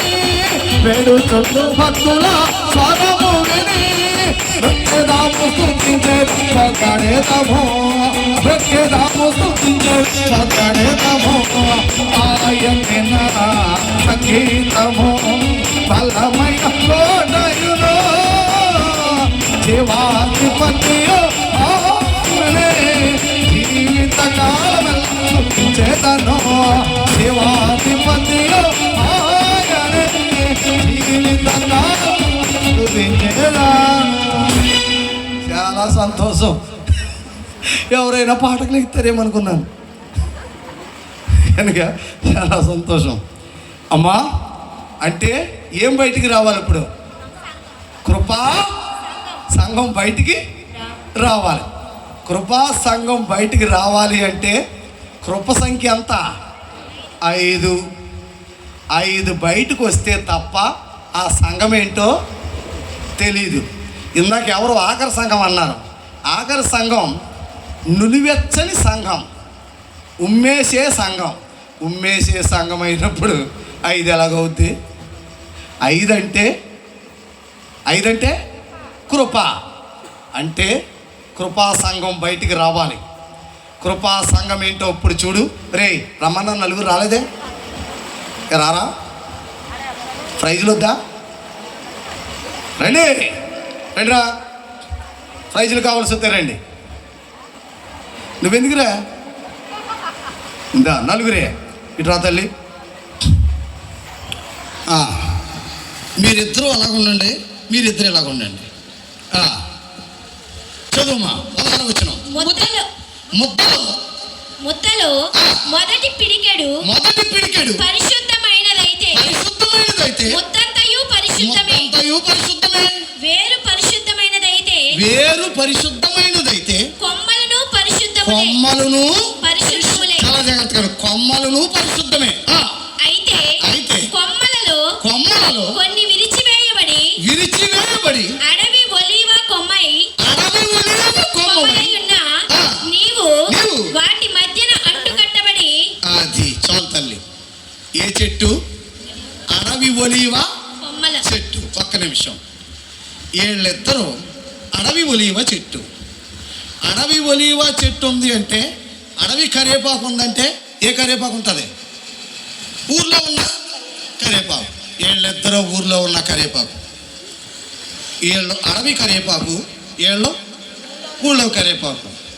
ఇప్పుడు అడవి ఒలీవ చెట్టు అయి ఉన్న నీవు వాటి అంటే మధ్యన వీళ్ళు ఈ కొన్ని కొమ్మలు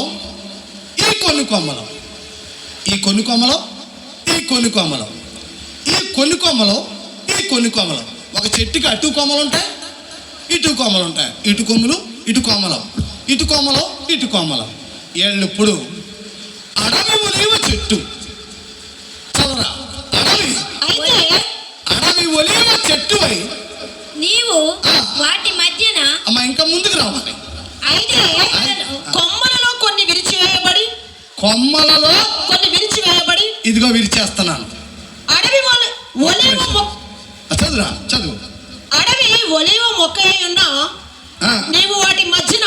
అడవి ఒలీవ కొమ్మవై ఉన్న మొక్క కాదు, కొమ్మవై ఉన్న నీవు.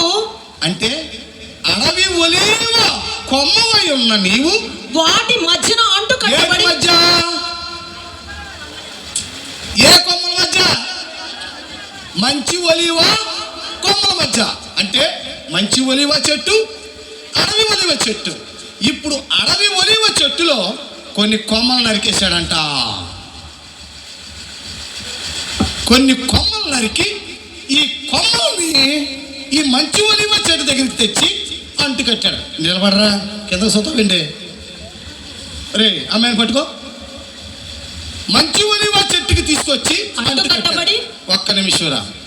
ఇప్పుడు చెట్టుకు అంటు కట్టబడాలి అంటే తెచ్చిన కొమ్మలు తెచ్చినట్టు కట్టేస్తావా? ఇక్కడ కూడా నాటెట్టాలా? ఇక్కడ ఏమెట్టాలి? నాటెట్టాలంటే ఇక్కడ కొమ్మలు ఏం చేయాలి? ఇక్కడ కొమ్మలు కూడా నరికి విరిచేయాలి. ఇదిగో మంచి ఒలీవ చెట్లు కొన్ని కొమ్మలు నరికేసాడు. నువ్వు బయటకు వచ్చేసాయి. మంచి ఒలీవ చెట్లు ఇలా వచ్చేదండి. మంచి ఒలీవ చెట్లు కొన్ని కొమ్మలు నరికేసాడు. ఇప్పుడు మంచి ఒలీవ చెట్లోనేమో సగం కొమ్మలు ఉన్నాయి. మంచి ఒలీవ చెట్లు సగం కొమ్మలు నరికేసి ఈ అడవి ఒలీవ కొమ్మను తెచ్చి ఈ రెండు చేతుల పట్టుకొనిరా, ఈ అడవి ఒలీవ కొమ్మల్లో అంటు కట్టేశాడు. సగం మంచి ఒలీవ, సగం అడవి ఒలీవ. మంచి ఒలీవ ఇశ్రాయేలీలు, అడవి ఒలీవ అన్యులు. వీళ్ళిద్దరికీ ఎలాంటి ఫలం వస్తుంది? ఇప్పుడు అడవి ఫలం, మంచి ఫలం. బంగినపల్లి చెరుకు రసం, రెండు రసాలు కలిపే రసం. బంచ అంటే బంగినపల్లి చెరుకు రసంలో బంచ కొత్త రసం. అంటే అడవి కొలి కొమ్మనగా అన్యుల్లో నుంచి సగం కొమ్మలు తెచ్చాడు, ఇశ్రాయేలీలోంచి సగం కొమ్మలు తెచ్చాడు. ఇశ్రాయేలీలో కొన్ని కొమ్మలు నరికేసిన కొమ్మలు, ఇదిగో నరికేసిన కొమ్మలు శాస్త్రులు పరిసయ్యులు. శాస్త్రులు పరిసయ్యులైన కొమ్మలను నరికేశాడు. ఎవరైతే మెస్సియా అని విశ్వసించారో వాళ్ళనే ఉంచేశాడు. మెస్సియాని గుర్తించి ఆయనే రక్షకుడని ఇశ్రాయేలీలో ఎవరైతే మెస్సియా వచ్చాడు, మరలా మా కోసం వస్తాడు అని అర్థమైందా, అపోస్తులు బోధ చేస్తే అపోస్తుల బోధను బట్టి ఎంతమంది ఇశ్రాయేలీలు రక్షించబడ్డారో వాళ్ళంతా ఈ కొమ్మలో. ఇప్పుడు పౌలు అన్యజనులకు సువార్త చెబుతూ ఉంటే అన్యజనులు రక్షించబడి ఆ మర్మము తెలుసుకొని ఆ మర్మమే మా రక్షకుడైన యేసయ్యని అంగీకరించి బాప్తీసం పొంది ఆయన శరీర రక్తమాంసాల్లో పాలు పొందిన ప్రతి ఒక్కరిని అడవి ఒలీవ కొమ్మగా తెచ్చి వీళ్ళిద్దరిని ఏం చేశాడు, ఇప్పుడు అంటుగట్టాడు. వీళ్ళు కృప ద్వారా రక్షించబడ్డారు. ఎవరో ఆయనను ఎందరు అంగీకరించిరో వారందరికీ దేవుని కుమారులగుటకు అధికారం. అంటే ఇశ్రాయేలీల్లో యేసయ్యను ఎవరైతే అంగీకరించారో, అంటే orthodox Jewish, spiritual Jewish. Orthodox అంటే ఆచార యూదులు, ఆచార యూదులనే కొమ్మలను నరికేశాడు. ఆచార యూదులు అనగా శాస్త్రులు పరిసయ్యులు. ఆత్మీయ ఇశ్రాయేలులు అనగా ఆయన అంగీకరించిన వారు, అంగీకరించిన కొమ్మలో. వీళ్ళేంటంటే అన్యజనుల్లో ఆయన్ని ఎవరైతే రక్షకుడని అంగీకరించాడో వీళ్ళిద్దరిని తీసుకొచ్చి కలిపేశాడు. అంటే ఆ చెట్టుకి వెళ్ళని కట్టాలి అంటే ఆ మంచి ఒలీవ చెట్టుకి ఏమవ్వాలి, నరకాలి. నరకాలి కాబట్టి సిలువ మీదకి ఎక్కి ఎన్ని గాయాలు, ఒక్కొక్క గాయం నిన్ను నన్ను అంటుకడతాకే, ఒక్కొక్క గాయం నిన్ను నన్ను అంటుకట్టాలి అంటే ఆయన ఏం పొందాల్సి వచ్చింది, గాయం. మంచి ఒలీవ చెట్టు యొక్క ఏరు ప్రభు అయిన యేసు. మంచి ఒలీవ చెట్టు ఏరు ప్రభు అయిన యేసు అయితే చెట్టుకి ఏం చేయాల్సి వచ్చింది, నరకాల్సి వచ్చింది. ఎందుకో తెలుసా, నువ్వు నేను వీళ్ళతో అంటుకట్టబడాలి అంటే మా ఆయన నరకబడి ఎక్కడికక్కడే అరికాలు మొదలుకున్న తల వరకు కూడా ఆయన శరీరం అన్నీ కూడా గాయాలే, దున్నబడిపోయింది. మధ్యాహ్నం చూసాం, ధవళవర్ణుడు ఏ వర్ణుడు అయ్యాడు, రక్తవర్ణుడు అయ్యాడు. తెల్లగా ఉన్న ఆయన్ని పిండితే ఎర్రగా మారినట్లుగా ఆ లేత మొక్కను ఏం చేశారు, నలిపేశారు. ఎందుకో తెలుసా, ఆయన గాయముల వలన మనం కట్టబడ్డాం, ఆయన గాయముల వలన మనము అంటుకట్టబడ్డాం. ఇప్పుడు అర్థమైందా, ఆయన సిలువకు ఎక్కి మరణించాలంటే ఈ గాయాలతో పని లేదో. ఆ గాయాలు ఎందుకు కావాల్సి వచ్చిందిరానంటే నువ్వు నేను అంటుకట్టబడాలి అంటే కేవలం ఆ చెట్టుకి ఏం చేయాలి, గాయం చేయాలి. కనుక ఆ గాయముల ద్వారా ఇద్దరిని కలిపేశాడు. అనగా అన్యజనులు కృపతోటి వచ్చారు, ఇశ్రాయేలీలు కృపతోటి వచ్చారు. మరి ఇద్దరు కలిసిపోండి అంటే ఎదురకు రమ్మని గట్టిగా పెట్టేసుకో. అన్యజనులు అడవి ఒలీవ చెట్టు అయిన కృపతో వచ్చారు, ఇశ్రాయేలీల్లో ఆయన అంగీకరించిన వారు మంచి ఒలీవ చెట్టుగా కృపతోటి వచ్చారు. వీళ్ళిద్దరూ డిఫరెంట్, అడవి ఒలీవ మంచి ఒలీవ. ఈ రెండిటిని వచ్చిన ఫలమే కృప ద్వారా రక్షించబడిన కృపా సంఘం. ఏ సంఘం, ఆ కృపా సంఘం 7 సంఘాల్లో ఎక్కడ ఉందో ఇప్పుడు చూడాలి. అంటే వీళ్ళిద్దరిని ఏ నెంబర్ ద్వారా కలిపాడు, 5. ఏ నెంబరు, 5వ నెంబర్. 5 అనేది కృప. కృప వెంబడి కృప, ఇదిగో కృప, ఇదిగో కృప, కృప వెంబడి కృప, మహాకృప. వెళ్ళిపోండిరా. కనుక ఇప్పుడు ఆ కృపా సంఘాన్ని బయటికి తీయాలి. కనుక ఇప్పుడు 7 సంఘాల్లో మొదటి సంఘాన్ని చదువుదాం. చదువురా. ఎఫెసులో ఉన్న సంఘపు దూతకి ఎఫెసులో ఉన్న సంఘపు దూతకి ఎలాగూ రాయము 7 నక్షత్రములు 7 నక్షత్రములు తన కుడి చేత పట్టుకొని 7 దీపస్తంభముల 7 దీపస్తంభముల మధ్య సంచరించే వాడు చెప్పు సంగతులేమనగా క్రియలను నీ క్రియలను నీ కష్టమును నీ కష్టమును నీ సహనమును నేను ఎరుగుదును నీవు దుష్టులను సహింపలేవని నీవు దుష్టులను సహింపలేవని అపోస్తలులు కాకయే తాము అపోస్తలమని చెప్పుకొని వారిని పరీక్షించి ఆ. వారు అబద్ధికులని నీవు కనుగొంటివనియు. అది అంటే ఎఫెసు సంఘం ఎవరి కాలంలోది? ఎఫెసు సంఘం యొక్క కాలం ఎంతో రాసుకునేవాళ్ళు రాసుకోండి. క్రీస్తు శకం 30 నుంచి, అంటే పెంతుకొస్తు దినాన్న పరిశుద్ధాత్ముడు వచ్చి సంఘం ఏర్పడిన తర్వాత నుంచి, అనగా క్రీస్తు శకం 30 నుంచి క్రీస్తు శకం 100వ సంవత్సరం వరకు కూడా ఎఫెసీ సంఘం అనగా అపోస్తుల సంఘం. అంటే ఎఫెసీ సంఘము అపోస్తుల సంఘం, అపోస్తుల ద్వారా ఏర్పాటు చేయబడిన సంఘం. ఇప్పుడు మీ మనసు పెట్టి వింటే ఇంకా క్లియర్గా మీకు అర్థమయ్యేలా చెప్తాను. మత్తయి సువార్త 13వ అధ్యాయంలో కొన్ని ఉపమానాలు చెప్పాడు. ఆ ఉపమానాల్లో మొదటి ఉపమానం చెప్తున్నాను, చదవమా. మొదటి ఉపమానం మత్తయి సువార్త 13వ అధ్యాయము మత్తయి సువార్త 13వ అధ్యాయం ఆ దినమందు 38వ వచనం. పొలము లోకము 3వ వచనం చదువు. 13వ అధ్యాయం 3వ వచనం. ఆయన వారిని చూచి చాలా సంగతులను ఉపమాన రీతిగా చెప్పెను. ఎట్లనగా ఇదిగో విత్తువాడు విత్తుటకు బయలు వెళ్ళెను. అంటే ఏ విత్తనం? సువార్త విత్తనం. ఏ విత్తనం? సువార్త విత్తనం. యేసు ప్రభువు వెళ్ళిపోతా అపోస్తులకి 12 మందికి ఏమని చెప్పాడు? 12 మందికి ఏం చెప్పాడు? మీరు సర్వలోకానికి వెళ్ళి సర్వ సృష్టికి సువార్త విత్తనాలు విత్తండి అన్నాడు. అంటే సువార్త విత్తనాలు ఎవరితో ప్రారంభమయ్యాయి? అపోస్తులతో ప్రారంభమయ్యాయి. అందుకే ఎఫెసీ సంఘంలో అపోస్తులు కాకయే తాము అపోస్తులమని చెప్పేవారిని నువ్వు కనుగొంటివని. అంటే ఎఫెసీ సంఘం అపోస్తుల కాలంలో ఏర్పడిన సంఘం. అపోస్తులు వేసిన విత్తనం వలన మొలకెత్తిన సంఘం. అపోస్తులు క్రీస్తు శకం 30 నుంచి 100వ సంవత్సరం దాకా, అంటే 70 సంవత్సరాల విత్తనాలు చల్లారు సంఘాని కోసం.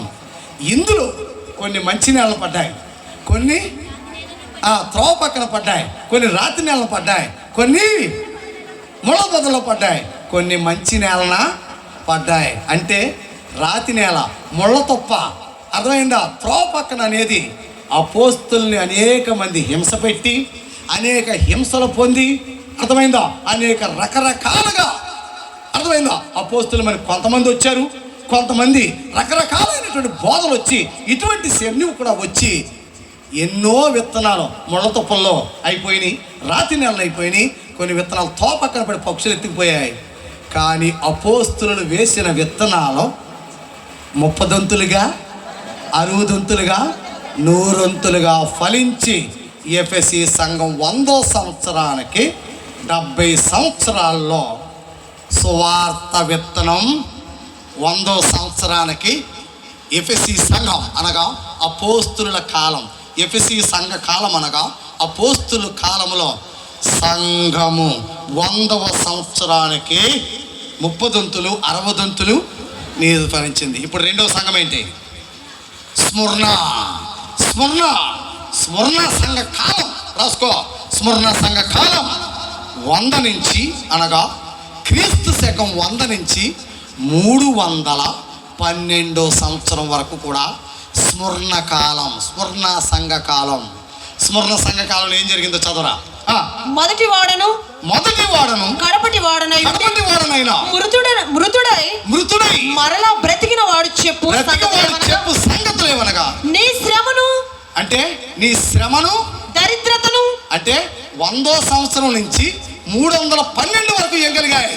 సంఘానికి ఏం కలిగాయి? శ్రమలు. 100 నుంచి 312 వరకు కూడా రోమీయులు సంఘ విశ్వాసులను, అంటే అపోస్తులను వేసిన సంఘముల విశ్వాసుల్ని పట్టుకొని కొలోసీం అంటే రోమీల ఆట స్థలములు వేసి సింహాల చేత పులుల చేత చంపిస్తూ, అరే విశ్వాసులను పట్టుకొని కాగడాల కింద వెలిగించి ఆ వెలుగులో భోజనాలు చేశారు. విశ్వాసులను పట్టుకుని ఏం చేశారు?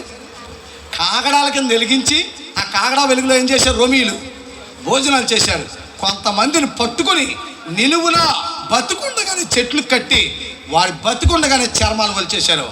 100వ సంవత్సరం నుంచి 312 వరకు కూడా రోమీయులు సంఘమును విశ్వాసులను మహాశ్రమల పాలు చేశారు. స్మరణ సంఘం అనగా శ్రమల పాలు. రోమీయులు సంఘమును హింసించిన కాలం ఎన్నో సంవత్సరాల నుంచి?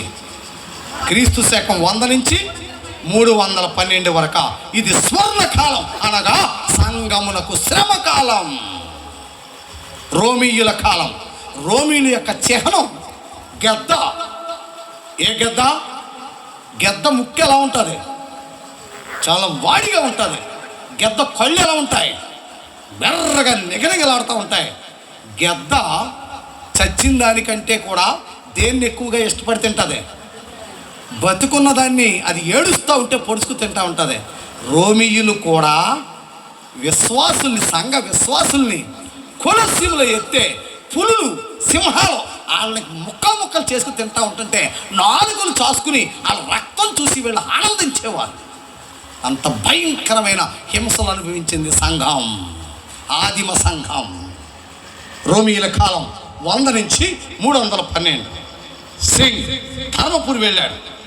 ధర్మపురి వెళ్ళినప్పుడు కూడా అర్థమైందా? మొట్టమొదటిసారి అక్కడికి వెళ్ళినప్పుడు ఎన్నో బాధలు అనుభవించాడు, శ్రమలు అనుభవించాడు. ఒక సంఘమును స్థాపించటానికి ఏం పొందాలి? శ్రమ పొందాడు. ఈ రోజుని అక్కడ ఉన్నటువంటి కార్పొరేటరే స్థలం ఇచ్చి దేవాలయం కట్టుకోమన్నాడు. సంగతి. సంఘానికి ఏమున్నాయి? శ్రమ. ఎప్పుడైతే 100వ సంవత్సరం నుంచి 312 దాకా స్మరణ సంఘం అనగా శ్రమలు పొందిన కాలం. సంఘము శ్రమలు పొందిన కాలం. చాలా జాగ్రత్తగా విను. మొదటిదేమో అపోస్తలులు సంఘమును స్థాపించిన కాలం. రెండవ సంఘమేమో శ్రమలు, ఆ సంఘం శ్రమలు పొందిన కాలం. ఉపమానం ఏంటో చూడు. రెండవ ఉపమానం, సంఘానికి సంబంధించిన ఉపమానం 13వ అధ్యాయం 24 నుంచి 30. మత్తయి సువార్త 13వ అధ్యాయం 24 నుంచి 30. ఆయన మరి ఒక ఉపమానం వారితో చెప్పాను. ఏమనగా పరలోక రాజ్యము తన పొలములో మంచి విత్తనములు విత్తిన ఒక మనిషిని పోలి ఉన్నది. అంటే ఎఫ్సి కాలంలో ఏమి విత్తారు? మంచి విత్తనాలు విత్తేశారు. మంచి విత్తనము విత్తిన మనిషిని పోలి ఉన్నది. మనుషులు నిద్రించుచుండగా, అదిగో చూసావా, మనుషులు నిద్రించుచుండగా అతని శత్రువు వచ్చి గోధుమల మధ్యన గురుగులు విత్తిపోయాను. అంటే గోధుమల మధ్య ఏమి విత్తేసిపోయాడు? గురుగులు విత్తేసిపోయాడు. రెండవ ఉపమానములో స్మరణ సంఘములో గోధుమల మధ్య ఏమి విత్తేశాడు? గురుగులు ఎప్పుడైతే విచ్చాడో, గురుగులు దేని వేర్లు అట్టేసుకుని శ్రమ పెట్టాయి? గోధుమలు వేర్లు పట్టేసుకున్నాయి. అంటే రోమీయులు గురుగులు. రోమీయులు ఎవరో? గురుగులు. గోధుమలు ఎవరో? సంఘం. సంఘాన్ని గురుగులు హింసించెను. ఇప్పుడు మూడవ సంఘం ఏంటి? పెర్గములో ఉన్న తొందరగానే చెప్పేస్తాను, తొందరగానే వెళ్ళిపోతాం. కృపా సంఘం బయటకు వస్తే మన మర్మం వచ్చేసినట్టే లెక్క. 11:40 15 నిమిషాలు. అమ్మాయి ఎందుకు లేచినట్టు? పాట పాడాలా? అలాగంటే నేను కూర్చోరా కానీ పెర్గములో ఉన్న సంఘపు దూతకు ఇలాగు వ్రాయము. పెర్గమ మూడో సంఘం ఏంటి? పెర్గమలో ఉన్న సంఘపు దూతకు ఇలాగు వ్రాయము. వాడైన రెండంచులు గల ఖడ్గము గల వాడు చెప్పు సంగతులు ఏమనగా సాతాను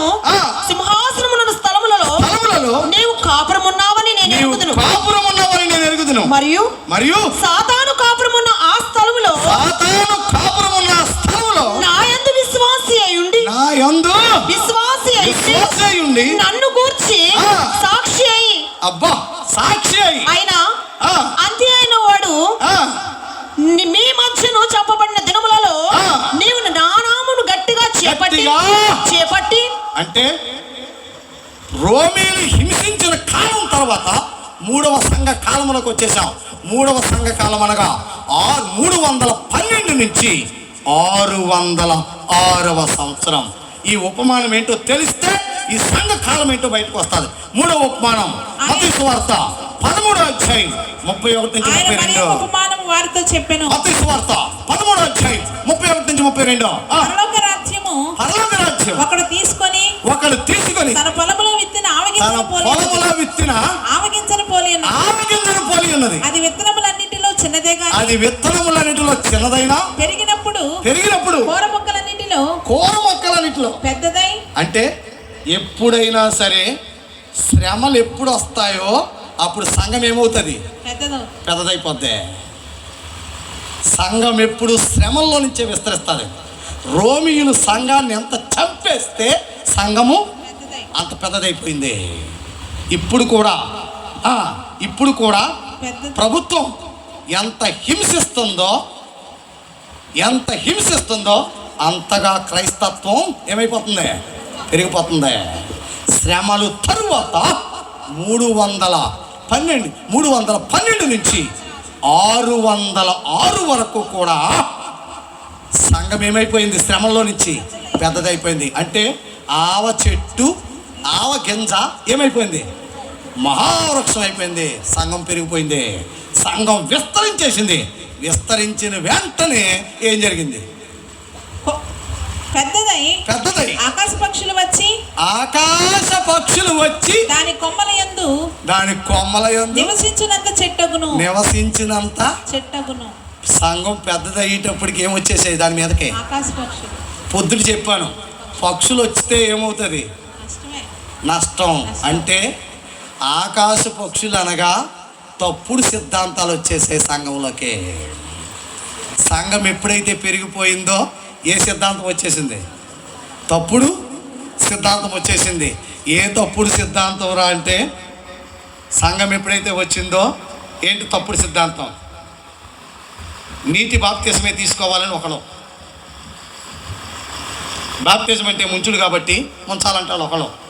అబ్బాబే అది కాదు, పరిశుద్ధాత్మ దిగొచ్చింది కాబట్టి పరిశుద్ధాత్మ బాప్తిజం అంటారు ఒకడు. ఇంకొకళ్ళు ఏమన్నారు? అబ్బాబే యేసు రక్తం కార్చి సంఘాన్ని తీర్చాడు కాబట్టి రక్తానికి సాదృశ్యం ఎర్రని జెండా కాబట్టి ఎర్రని జెండా కింద నుంచి దాటితే బాప్తిజం అంటారు. అంటే రకరకాల బోధలో ఆకాశ పక్షులు వలె వచ్చి దేని మీద వాలేశాయి? సంఘం మీద వాలేశాయి. అంటే 3వ సంఘ కాలములో తప్పుడు బోధలు ఎందులోకి వచ్చేసాయి? సంఘంలోకి వచ్చేసాయి. తప్పుడు బోధల వలన విపరీతమైనటువంటి వాదోపవాదంలో విపరీతమైనటువంటి సమస్యలు సంఘాల్లోకి వచ్చేసాయి. అందులో విపరీత వాదనలో ఇప్పుడు 4వ సంఘం ఎంత దారుణ స్థితికి వెళ్ళిపోయిందో మీరే చూస్తారు. ఇప్పుడు తుయతైరలో ఉన్న సంఘపు దూతకు ఇలాగు వ్రాయము. ఏంటి? అగ్ని జ్వాలల వంటి కన్నులను అపరంజిని పోలిన పాదములు గల దేవుని కుమారుడు చెప్పు సంగతులు ఏమనగా నీ క్రియలను నీ ప్రేమను నీ విశ్వాసమును నీ పరిచర్యను నీ సహవాసమును నేను ఎరుగుదును. నీ మొదటి క్రియల కన్నా నీ కడపటి క్రియలు మరి ఎక్కువైనవని ఎరుగుదును. అయినను నీ మీద తప్పు ఒకటి నేను మోపవలసి ఉన్నది. 4వ సంఘ కాలంలో తప్పు మోపుతున్నాడు. ఏంటో తప్పు? ఏమనగా తాను ప్రవక్తిని చెప్పుకొనుచున్నా. వచ్చేసింది. తాను ప్రవక్తినని చెప్పుకొనుచున్న యెజబెలు స్త్రీని నీ ఉండనిచుచున్నావు. 4వ సంఘ కాలంలో వచ్చేసింది. అనగా 606 నుంచి 1517 606 నుంచి 1717 1517 కాలం రోమన్ క్యాథలిక్ కాలం.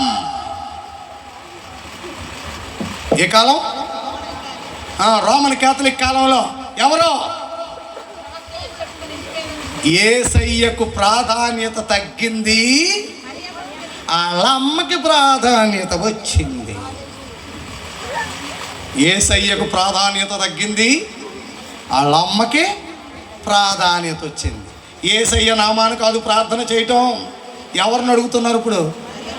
అది 4వ సంఘం, 4వ సంఘ కాలంలో అపోస్తలుల కాలం, రోమియుల శ్రమ కాలం, సంఘము అభివృద్ధి చెందిన కాలం, సంఘములోకి తప్పుడు సిద్ధాంతాలు వచ్చిన కాలం. ఇప్పుడు ఎవరు వచ్చేసారు? యేసయ్యకు సంఘములో యేసయ్యకు ప్రాధాన్యత తగ్గి, రక్షకుడికి ప్రాధాన్యత తగ్గి, రక్షకుడి తల్లికి ఏమొచ్చింది? ఇప్పుడు ప్రాధాన్యత పెరిగింది. 606 నుంచి 1517 వరకు కూడా రోమన్ క్యాథలిక్ కాలం, ఆర్సిఎం కాలమే. ప్రపంచమంతా విస్తరించేసిందే ఆర్సిఎం కాలం. ఇప్పుడు 5వ సంఘం రాబోతుంది. చదువమ్మా. సార్దీస్లో ఉన్న సంఘపు దూతకు, సార్దీస్ 5వ సంఘం, సార్దీస్లో ఉన్న సంఘపు దూతకు ఇలాగు వ్రాయము. ఏమని? ఈ 7 నక్షత్రములను, 7 నక్షత్రములను, ఈ దేవుని 7 ఆత్మలను గల వాడు చెప్పు సంగతి లేవనగా. ఈ 7 నక్షత్రాలు 7 సంఘాలు గురించిన ఎఫెసులో రాలేదు, స్మరణలో రాలేదు, పెర్గములో రాలేదు, తూతీరు రాలేదు. ఎందులోకి వచ్చింది? సార్దీస్. ఎన్నో సంఘం ఇది? 5. 5 అంటే కృపా. 5లో వచ్చాడు 7. 7 వస్తేనే కానీ సంపూర్ణత అవ్వదు. అంటే కృప సంపూర్ణం అవ్వాలంటే ఎవరు రావాలి? 7 రావాలి. అందుకనే 5వ సంఘం పేరేంటి? సార్దీస్. సార్దీస్ అనే 5లో 7 నక్షత్రాలతో వచ్చేసాడు. అంతే 7 లోపలికి వచ్చేసాడు. కారణం ఏంటి? అప్పటికే 606 నుంచి 1517 వరకు కూడా ఆయనకి ప్రాధాన్యత తగ్గి ఎవరికి ప్రాధాన్యత వచ్చేసింది? మరియమ్మకే ప్రాధాన్యత వచ్చేసింది కనుక వచ్చేసాడు. అంతే. వచ్చి ఏం జరిగింది? నీ క్రియలను నేను ఎరుగుదును, నీ క్రియలు నేను ఎరుగుదును. ఏమనగా జీవించుచున్నావు అన్న పేరు మాత్రం ఉన్నది. అంటే 606 నుంచి 1517 దాకా జీవించుచున్నావు అన్న పేరు మాత్రం ఉన్నది గాని నీవు మృతుడవే. నీ క్రియలు నా దేవుని ఎదుట సంపూర్ణమైనవిగా నాకు కనబడలేదు కనుక జాగారకుడవై చావనయున్నా. అంటే అర్థమేంటి? ఎప్పుడైతే యేసయ్యకు ప్రాధాన్యత పోయి వాళ్ళ అమ్మకు వచ్చిందో సంఘం చచ్చిపోయింది. సంఘం ఏమైపోయింది? కోపాలు వచ్చినాయి ఎవరికన్నా? ఉన్నట్టుగా చెప్తున్నాను, అందులో ఉన్నదే చెప్తున్నాను. నేను చెప్పేది చరిత్ర, ప్రపంచ చరిత్ర. నేను లేనిదేమీ చెప్పట్లా, నేను చదువుకున్నదే చెప్తున్నాను. ప్రపంచ చరిత్ర. ఆయనకి ప్రాధాన్యత తగ్గి ఎవరికి వచ్చేసింది? మరియమ్మ గారు. ఎప్పుడైతే వచ్చిందో సంఘం ఏమైపోయింది? చచ్చిపోయే స్థితికి వచ్చింది. అప్పుడు ఆయన వచ్చేసాడు. 5లోకి వచ్చేసాడు. 7 వచ్చేసన్నాడు. సార్దీసా, ఇంకా చావనయున్న మిగిలిన వాటిని బలపరచు. అప్పుడు బయటకు వచ్చాడండి. మా అందరూ కూడా గట్టిగా చప్పట్లు కొట్టాలి. ఎవరు బయటకు వచ్చారు? 5లో ప్రపంచాన్ని రిఫర్మేషన్. మార్టిన్ లూథర్ ఏ సంఘంలో వచ్చాడు?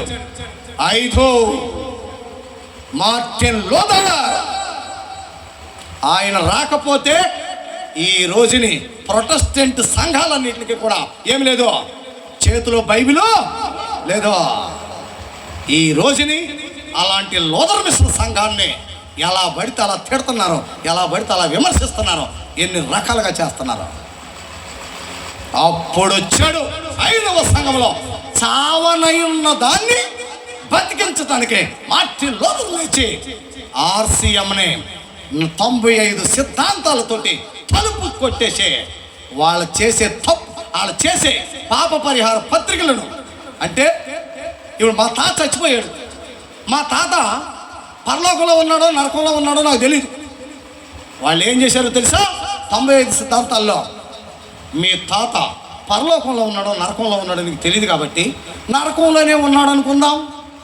ఇప్పుడు మీ తాతని నరకంలోంచి పరలోకానికి పంపించాలంటే 100 రూపాయలు పాప పరిహార పత్రం కడితే చచ్చిన మీ తాత పేరు మీదుగా అది హుండీలో వేస్తే మీ తాత ఎక్కడికి పోతాడో నేను చూసొచ్చానా?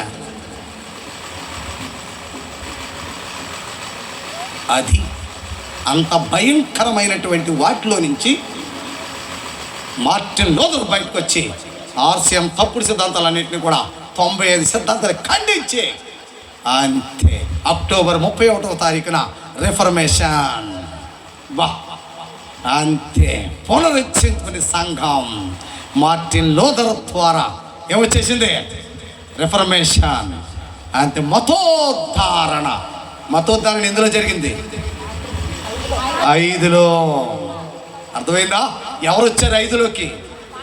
7 అంటే 7 ఎవరో? సంపూర్ణుడు వచ్చేసాడు.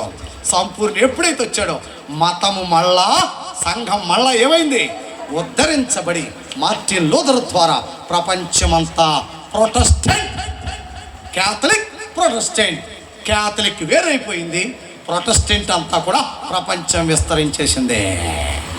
ప్రపంచము విస్తరించి మార్టిన్ లూథర్ ద్వారా విస్తరించిన కాలం ఇప్పుడు 6వ సంఘ కాలం.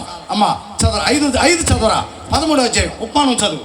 5వ ఉపమానం 13వ అధ్యాయం ఆయన మరొక ఉపమానం 33వ వచనం. 13వ అధ్యాయం 33వ వచనం. పరలోక రాజ్యము చాలా జాగా అయిపోతుంది, ముగింపులోకి వస్తున్నా. ఒక స్త్రీ తీసుకొని పరలోక రాజ్యము ఒక స్త్రీ తీసుకొని పిండి అంతయు పులిసి పొంగు వరకు 3 కుంచముల పిండిలో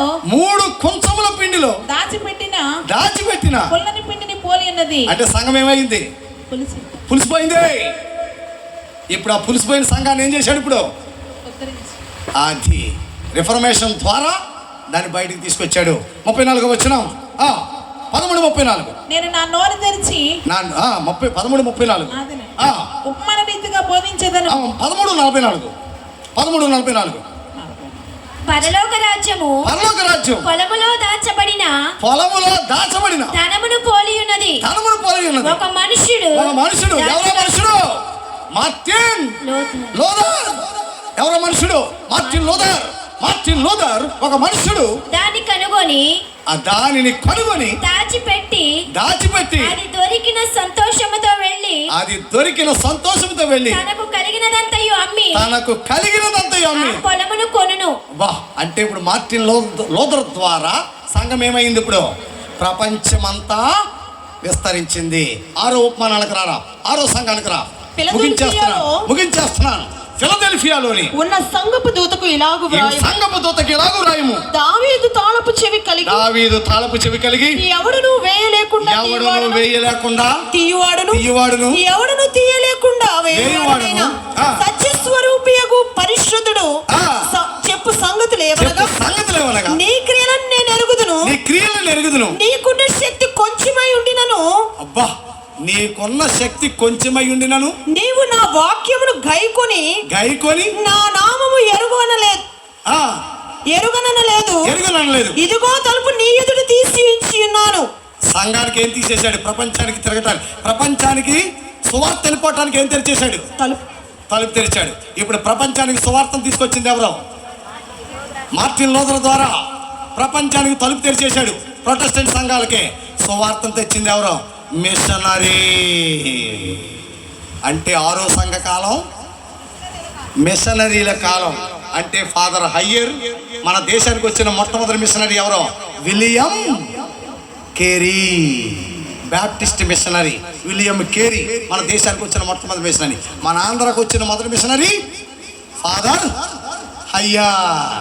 అంటే 1717 నుంచి 1750 వరకు మిషనరీల కాలం. ఏ కాలం? 1750 వరకు. 1750 వరకు కూడా మిషనరీల కాలం. 1750 కాదు, 1850 వరకు మిషనరీల కాలం. అంటే మార్టిన్ లూథర్ తర్వాత బైబిల్ బయటకు వచ్చేసింది. ఆ బైబిల్లో ఉన్న సువార్తను పట్టుకుని బ్రిటిష్ మిషనరీలు, లండన్ మిషనరీలు ప్రపంచమంతా వర్తకానికని బయలుదేరి ఏం పట్టుకెళ్ళిపోయారు?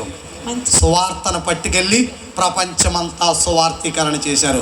ఫిలిదెల్ఫియా, ఆ ఫిలిదెల్ఫియా 6వ ఉపమానం చదువు అమ్మా. మత్తయి సువార్త 13:45. మంచి ముత్యములను కొనవెదుకుచున్న వర్తకుని పోలి ఉన్నది. బ్రిటిష్ వాళ్ళు ప్రపంచానికి అంతరికి దేనికి వెళ్ళారు? బ్రిటిష్ వాళ్ళు ప్రపంచానికి దేనికి వెళ్ళారు? వర్తకానికి వెళ్ళిన వాళ్ళు వర్తకానికి వెళ్ళకుండా ఏం ప్రకటించారు? సువార్తను ప్రకటించారు. అంటే 6వ సంఘ కాలం మిషనరీల కాలంలో మొత్తం యావత్ ప్రపంచమంతా కూడా సువార్తీకరణ జరిగిపోయింది. ఇప్పుడు 7వ సంఘ వచ్చేసాం, ముగింపు అయిపోయింది. ఏం కంగారు పడవద్దు. ఎలా పాడాలంటే పాటలు అలా పాడేసుకోవచ్చు. కనుక చదురా. లవోదికయలో ఉన్న సంఘపు దూతకు ఇలాగు వ్రాయము, ఆమేను అనువాడు నమ్మకమైన సత్యసాక్షి దేవుని సృష్టికి ఆదియైన వాడు చెప్పు సంగతులు ఏమనగా నీ క్రియలను నేను ఎరుగుదును. నీవు చల్లగానైనను వెచ్చగానైనను. అబ్బా, మిషనరీలు స్థాపించిన తర్వాత 1850 నుంచి ఇప్పటి వరకు కూడా లౌదేకియా సంఘ కాలం. లౌదేకియా సంఘ కాలం అంటే మిషనరీలు వెళ్ళిపోయిన తర్వాత సంఘం ఏమైంది? సంఘం నులివెచ్చగా మారింది. వెచ్చగానైనను ఉండక, చల్లగానైనను ఉండక, నులివెచ్చని. అంటే ఇప్పుడు మనం ఏ బతుకులో ఉన్నాం? ఇప్పుడున్న కాలం నులివెచ్చని సంఘ కాలం. నులివెచ్చని సంఘ కాలంలో ఏ సంఘం బయటికి ఎగురుతుంది? నులివెచ్చని సంఘ కాలంలో ఏ సంఘం పైకి ఎగురుతుంది? కృపా సంఘం, పెళ్లి కూతురు సంఘం. ఏ సంఘం? నులివెచ్చని సంఘం అంటే నోవాహు వాడలో నుంచి కాకి వచ్చింది. కాకి శవాల మీద ఆలింది. శవాల కొంపే ఇంపుగా ఉండి సంఘం కట్టింది. తర్వాత పావురం వచ్చింది. పావురానికి శవాల కొంపు ఇంపుగా లేదు కాబట్టి తిరిగి ఎక్కడికి వెళ్ళింది? వాళ్ళలోకి వెళ్ళింది. తర్వాత వచ్చింది ఒలీవ చెట్టు మీద ఆలింది. ఎందుకంటే ఒలీవ సువాసన పావురానికి కావాల్సి వచ్చింది. అంటే సంఘానికి ఏ సువాసన రావాలి? క్రీస్తు సువార్త సువాసన, ఆత్మీయ పరిమళ సువాసన రావాలి. ఆ సువాసన మీద ఆలింది, మళ్ళా వాళ్ళలోకి వెళ్ళింది. 3వసారి పావురం బయటకు వచ్చేసింది. పావురం కూడా సంఘం కట్టింది. పావురము సంఘం, కాకో సంఘం. పావురము నల్లనిదే, కాకి నల్లనిదే. బుద్ధి కలిగిన వారు, బుద్ధి లేనివారు. బుద్ధి కలిగిన వారు కన్యకలే, బుద్ధి లేనివారు కన్యకలే. తేడా ఎక్కడ ఉంది? కాకి పావురానికి రంగు ఒకటే, కానీ కాకి తినేది వేరు, కాకి నడిచేది వేరు. కాకి ఎలా నడుస్తుంది? ఎప్పుడైనా చూసారా? అడ్డా బెడ్డాలు వేసుకుంటూ నడుస్తుంది. కాకి నడక ఎలా నడుతుంది? ఇలాగిల్లా అడ్డా బెడ్డాలు వేసుకుని నడుస్తుంది. మరి పావురం ఉందాగా నడుస్తుంది, కానీ రెండూ నల్లనివే. పావురమే, కాకే. ఇద్దరూ కన్యకలే, కానీ ఒకళ్ళ బుద్ధి లేదు, వాళ్ళ బుద్ధి ఉంది. కాకి సంఘం కట్టేసింది, పావురం సంఘం కట్టేసింది. ఇప్పుడు కాకి సౌందర్యం, ఇప్పుడు కాకి స్వరం ఏంటి? రేగు డబ్బా రోడ్డు మీద తోమినట్టే. కాకి వస్తే కొడతావా, పావురం వస్తే కొడతావా?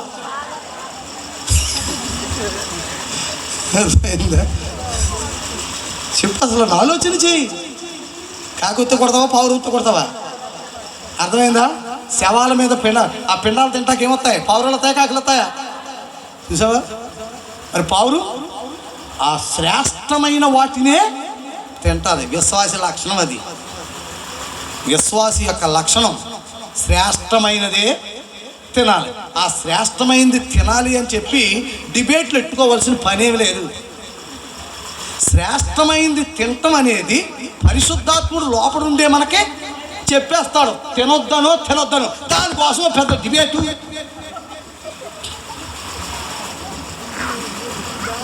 ఇలాంటివి చేసే కదా అన్యజనులు మనం దూరం చేసుకుంటున్నాం. ఎంతమంది దూరం అయిపోతున్నారండి. ఒకనాడు ఎంతోమంది క్రిస్మస్కి వీధిలోకి వెళ్తా ఉంటే పిలిచి అటుకులు ఎట్టేవారు, అరవైందా సందాలు ఇచ్చేవారు. క్రిస్మస్ జరుగుతుందంటే అటుకులు గెల్ల పంపించేవాడు, ధాన్యం పంపించేవాడు, మా కోసం ప్రార్థన చేయండి అనేవారు. కానీ ఈ రోజుని వీధుల్లోకి వస్తుంటేనే ప్యాండీలు చల్లుతున్నారు. కారణం ఏంటి? మన సువార్త కథ వదిలేసేసి ఏదేదో పట్టుకుని నువ్వు పౌరం అయితే శ్రేష్టమైన తింటుంది, నీకు చెప్పేస్తుంది. పౌరం అయితే పరిశుద్ధాత్మ అంటుంది తినమంటే తిను, తినొద్దంటే కాకి చెప్తుంది దురాత్మ తినంటే తిను అని. దానికోసం రకరకాల డిబేట్లు పెట్టి క్రైస్తత్వాన్ని ఎంత అవహేళన చేస్తున్నారు. దీనికి కారణం యవనస్తులే. మీలాంటి యవనస్తులు అటువంటి వాళ్ళని ఎంకరేజ్ చేయటం వలన అలా పెట్టలేకపోతున్నారు. అంటే బలిగన్నాడే చప్పట్లో ఏముంది అందులో? ప్రియ దేవుని బిడ్డలారా, 10 సంవత్సరాల క్రితం క్రైస్తత్వం అంటే చాలా గౌరవం ఉండేది. అన్యుల మధ్య మనకు చాలా విలువ ఉండేది. ఆ విలువ పోయింది, ఆ గౌరవం పోయింది. కారణం ఏంటో తెలుసా? నువ్వు ఎవరినైనా సరే ప్రేమతో సంపాదించు, అంతేగాని తిట్టో కొట్టో విమర్శించో సంపాదించదు. మిషనరీలు ప్రపంచమంతా సువార్థీకరణ జరిగింది. ఇన్ని సంఘాలు కట్టబడ్డాయంటే మిషనరీలది. మన భోజనం కాదు, మన వస్త్రం కాదు, మన సంస్కృతి కాదు. కానీ మన భాష నేర్చుకున్నారు, మన తిండి తిన్నారు, మన బట్టలు కట్టుకుని ప్రేమతోటి ప్రభు దగ్గరికి నడిపించారు తప్ప ఎవరిని విమర్శించలేదు, ఎవరిని కూడా కించపరచలేదు. ఇన్ని సంఘాలు కట్టాడు పరిశుద్ధాత్ములు మిషనరీల ద్వారా.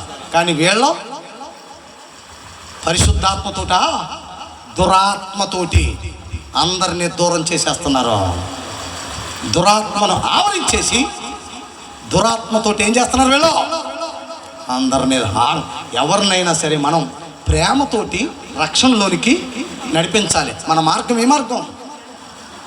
దేవుడు లోకమునకు వెలుగై ఉన్నాడు, ఆ వెలుగే ప్రేమై ఉన్నాడు. కనుక ప్రేమతోటి, అర్థమైందా, ఆత్మను సంపాదించాలి తప్ప రక్షణలో నడిపించాలి తప్ప విమర్శించి తిట్టి విమర్శించి నీదది నీదని విమర్శించి ఎప్పుడు కూడా ఏమీ చేయకూడదు.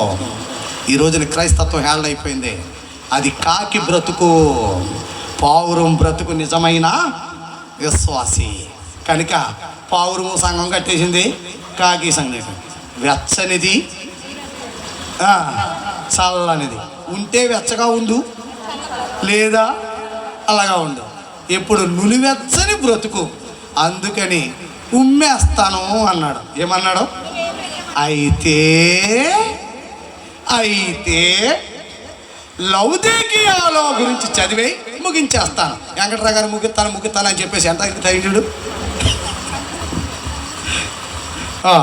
12:09 6 నిమిషాల్లో ముగిస్తాను అంటే 12:15. సింగ్ నువ్వు రెడీ అయిపో, దిగేసేది. చదమ్మా. లౌదేకియా సంఘం చల్లగానైనా ఉండక చల్లగానైనా ఉండక నులివెచ్చగా ఉన్నావు గనుక నేను నిన్ను నా నోట నుండి ఉమ్మివేయను ఉద్దేశించుచున్నాను. నీవు దౌర్భాగ్యుడవును. అబ్బా, ఇదే పాత్రికలు తిడితే ఊరేసేస్తారు. ఆయన తిడుతున్నాడు కాబట్టి అలాగే ఊరుకుని ఉన్నారు. నువ్వు దౌర్భాగ్యుడును, దిక్కుమాలిన వాడవును. ఇలాంటి మాట అంటే ఆడవాళ్ళు ఊరుకుంటారా? దిక్కుమాలిన వాడవును, దరిద్రుడువను, గుడ్డివాడును, దిగంబరుడువై ఉన్నావని ఎరుగక నేను ధనవంతుడే, ధనవృద్ధి చేసి ఉన్నాను, నాకేమీ కొదువ లేదని చెప్పుకొనుచున్నావు. నీవు ధనవృద్ధి చేసుకున్నట్లు అంటే నీకు అవకాశం ఇది ఎవరి కోసం చెప్తున్నాడు? నీవు ధనవృద్ధి చేసుకున్నట్లు అగ్నిలో కుటుంబం వేయబడిన బంగారమును, అంటే బంగారం అనగా విశ్వాసం. అంటే ఏం కాపాడుకోమంటున్నాడు? విశ్వాసాన్ని కాపాడుకో. అగ్నిలో పుటము వేయబడిన బంగారం అంటే విశ్వాసాన్ని కాపాడుకో. నీ దిశముల సిగ్గు కనబడకుండానట్లు దిశముల సిగ్గు కనబడకున్నట్లు ధరించుకొనుటకు తెల్లని వస్త్రములను నీ రక్షణ వస్త్రం ఏం కాపాడుకోవాలి? నీ రక్షణ కాపాడుకో. ఒకటి విశ్వాసాన్ని కాపాడుకోవాలి, రెండు రక్షణ కాపాడుకోవాలి. నీకు దృష్టి కలుగునట్లు నీ కన్నులకు కాటుకను నా యందు కొనమని. అంటే నీ కళ్ళు ఏమెక్కిపోయి ఉన్నాయి? పొరలు ఎక్కిపోయి ఉన్నాయి. కళ్ళు ఇలా పైకి వచ్చేసినాయి. కళ్ళు ఏమైనాయి? ఇలా పైకి వచ్చేసినాయి. కళ్ళు ఎప్పుడు పైకి వచ్చేస్తాయి? కొవ్వట్టేసి. కొవ్వడితే ఏమవుతాయి? అదే తాగేసేసి ఆ మాసం ఈ మాసం తినేస్తే కళ్ళు ఏమయ్యాయి? పైకి వచ్చేసినాయి. కళ్ళు ఇలా పైకి వచ్చాయి, కానీ కళ్ళు కొవ్వుతోటి పైకి వచ్చేసినాయి. కొవ్వు ఎక్కువైపోయి కళ్ళు పైకి వచ్చేసినాయి. ఇప్పుడు ఆ కళ్ళుకున్న పొరలు ఏమైపోవాలి? రాలిపోవాలి. కళ్ళుకు పొరలు రాలిపోవటానికి ఆయన దగ్గర కాటుకు ఉందంట. కాటుక అనేది నీ వాక్యము నా పాదములకు, ఆ వాక్యమే కాటుక. అంటే విశ్వాసాన్ని కాపాడుకో, రక్షణ కాపాడుకో, నీ వాక్యపు జీవితాన్ని కాపాడుకో. కాటుక నా యందు కొనమని నీకు బుద్ధి చెప్పుచున్నాను. నేను ప్రేమించు వారిని అందరినీ గద్దించి శిక్షించుచున్నాను గనుక నీవు ఆసక్తి కలిగి మారు మనసు పొందుము. అబ్బా, సెకండ్ టైం నీకు ఇచ్చేశాడు. మళ్ళా మారు మనసు పొంది, ఇదిగో నేను తలుపు నద్ద నుండి తట్టుచున్నాను. ఎవడైనను నా స్వరం విని తలుపు తీసిన ఎడల తన్ను ఎందరు అంగీకరించును వారందరికీ కుమారులకు అధికారం ఇస్తాడంట. అంటే నువ్వు తలుపు తీసి అంగీకరిస్తే చాలు. రుద్ధాయ్ ఎంతసేపో నిలువబెట్టి ఏడ్పిందో రతనే, ఎంతసేపో నిలువబెట్టి ఏడ్పిందో రతనే, నా తాడంతో దయచే పిలచుచున్న దేవుడు మేములను, నా తాడంతో దయచే పిలచుచున్న దేవుడు మేములను, హృదయమన్నెడు తలుపోనోత యేసునందు నిలచి సదయుడగుచు తాటుచుండు సకల విధములను, నిలచి సదయుడగుచు తాటుచుండు సకల విధములను. కనుక ఇదిగో నేను తలుపులను తట్టుచున్నాను. నీవు గనక నన్ను అంగీకరిస్తే నువ్వేమవుతావు? నా కుమారుడివి అవుతావు. తన్ను ఎందరు అంగీకరించరో వారందరికీ దేవుని కుమారులకు ఆయన అధికారం ఇచ్చాను. అనగా కుమారులు కుమార్తెలు. మళ్ళీ మిమ్మల్ని తక్కువ చేశాను అనుకోవద్దు. అక్కడ కుమారులు అన్న చోట మంచి మాట రాశాడు. ఏంటో తెలుసా? అది కుమారులు అన్న చోట పైడియా అన్నాడు. పైడియా అనే గ్రీక్ మాటకు అర్థం పిల్లలు. పిల్లలు అంటే అందులో కుమారులు వస్తారు, కుమార్తెలు వస్తారు. మళ్ళీ మీరు ఆయన మీద కోపగించారు కనుక అర్థమైందా? ట్రాన్స్లేషన్ తప్పులు ఇవన్నీ. ట్రాన్స్లేషన్లో నీకు ఎక్కడ చూసినా కుమారులు అని కనబడుతుంది. కుమారులను ఎందుకు కనబడుతుంది అంటే ట్రాన్స్లేషన్ చేసింది ఎక్కువ బ్రాహ్మలు ఎప్పుడు కూడా కుమారుడికే విలువిస్తారు. పొన్నామనుడి నరకం నుండి తప్పించేవాడు కుమారుడు. పుత్రుడు అంటే కొడుకు. తల్లిదండ్రులు అది ఎంత చెడ్డోడే, తాగుపోతాడని తిరిగిపోతాడైనా వాళ్ళ అమ్మ బాబు చచ్చిపోయినప్పుడు తలకొరువు పెడతాడు, స్వర్గానికి పోతాడంట. అందుకనే కొడుక్కి ఎక్కువ ప్రాధాన్యత ఇస్తారు. కాబట్టి బైబిల్ ట్రాన్స్లేషన్ జరిగేటప్పుడు బ్రాహ్మలే కనుక ఎక్కువ మంది కుమారులే అని రాశారు. కానీ యాక్చువల్ ఒరిజినల్ బైబిల్లో పైడియా అని రాశాడు.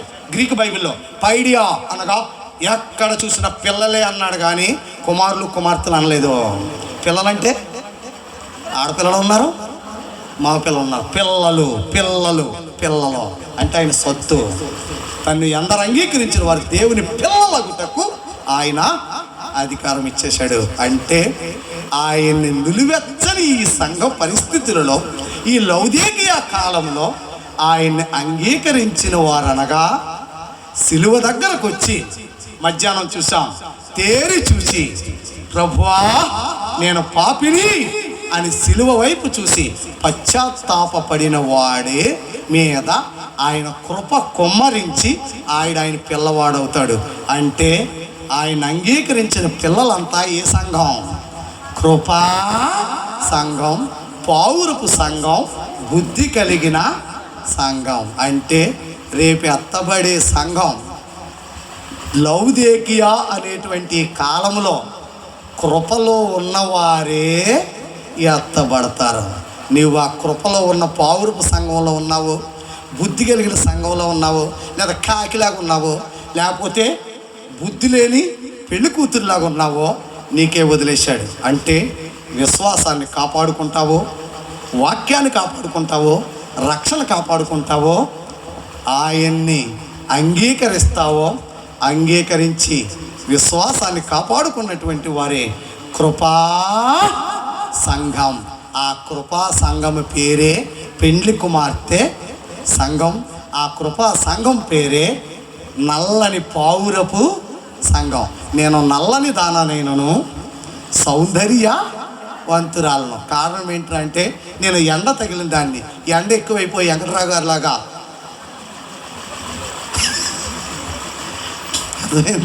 నేను కూడా పుట్టినప్పుడు తెల్లగానే ఉన్నానంట. కానీ ఎండలో తిరిగి నల్లగా మారిపోయాను. నేను ఆ పౌరం అంటుంది, నేను ఎండ తగిలిన దానం. అంటే అర్థం ఏంటో తెలుసా? ఎండ అనగా శ్రమలో, శోధనలో. ఈ 40 దినాల ఈ శ్రమల్లో నుంచి, ఈ శోధనలో నుంచి ఎన్ని శ్రమలు శోధనలు భరించి, అర్థమైందా? నీవు గనక ఆయన కోసం నిలబడితే ఆయన సిలువ దగ్గరకు వచ్చి శ్రమలలో శోధనలో నుంచి నువ్వు నిలబడిన ఎడల, ఎండ తగిలిన ఎడల నీ సౌందర్యం ఇంకా మెరుగుపడుతుంది. అంటే నీ ఆత్మీయ జీవితం ఇంకా గొప్పదై కృపా సంఘముగా చేర్చబడి ఎత్తబడతావు. అంటే ఆయన మరుగు చేయబడిన మర్మం నీడ, అది ఇశ్రాయేలుకి.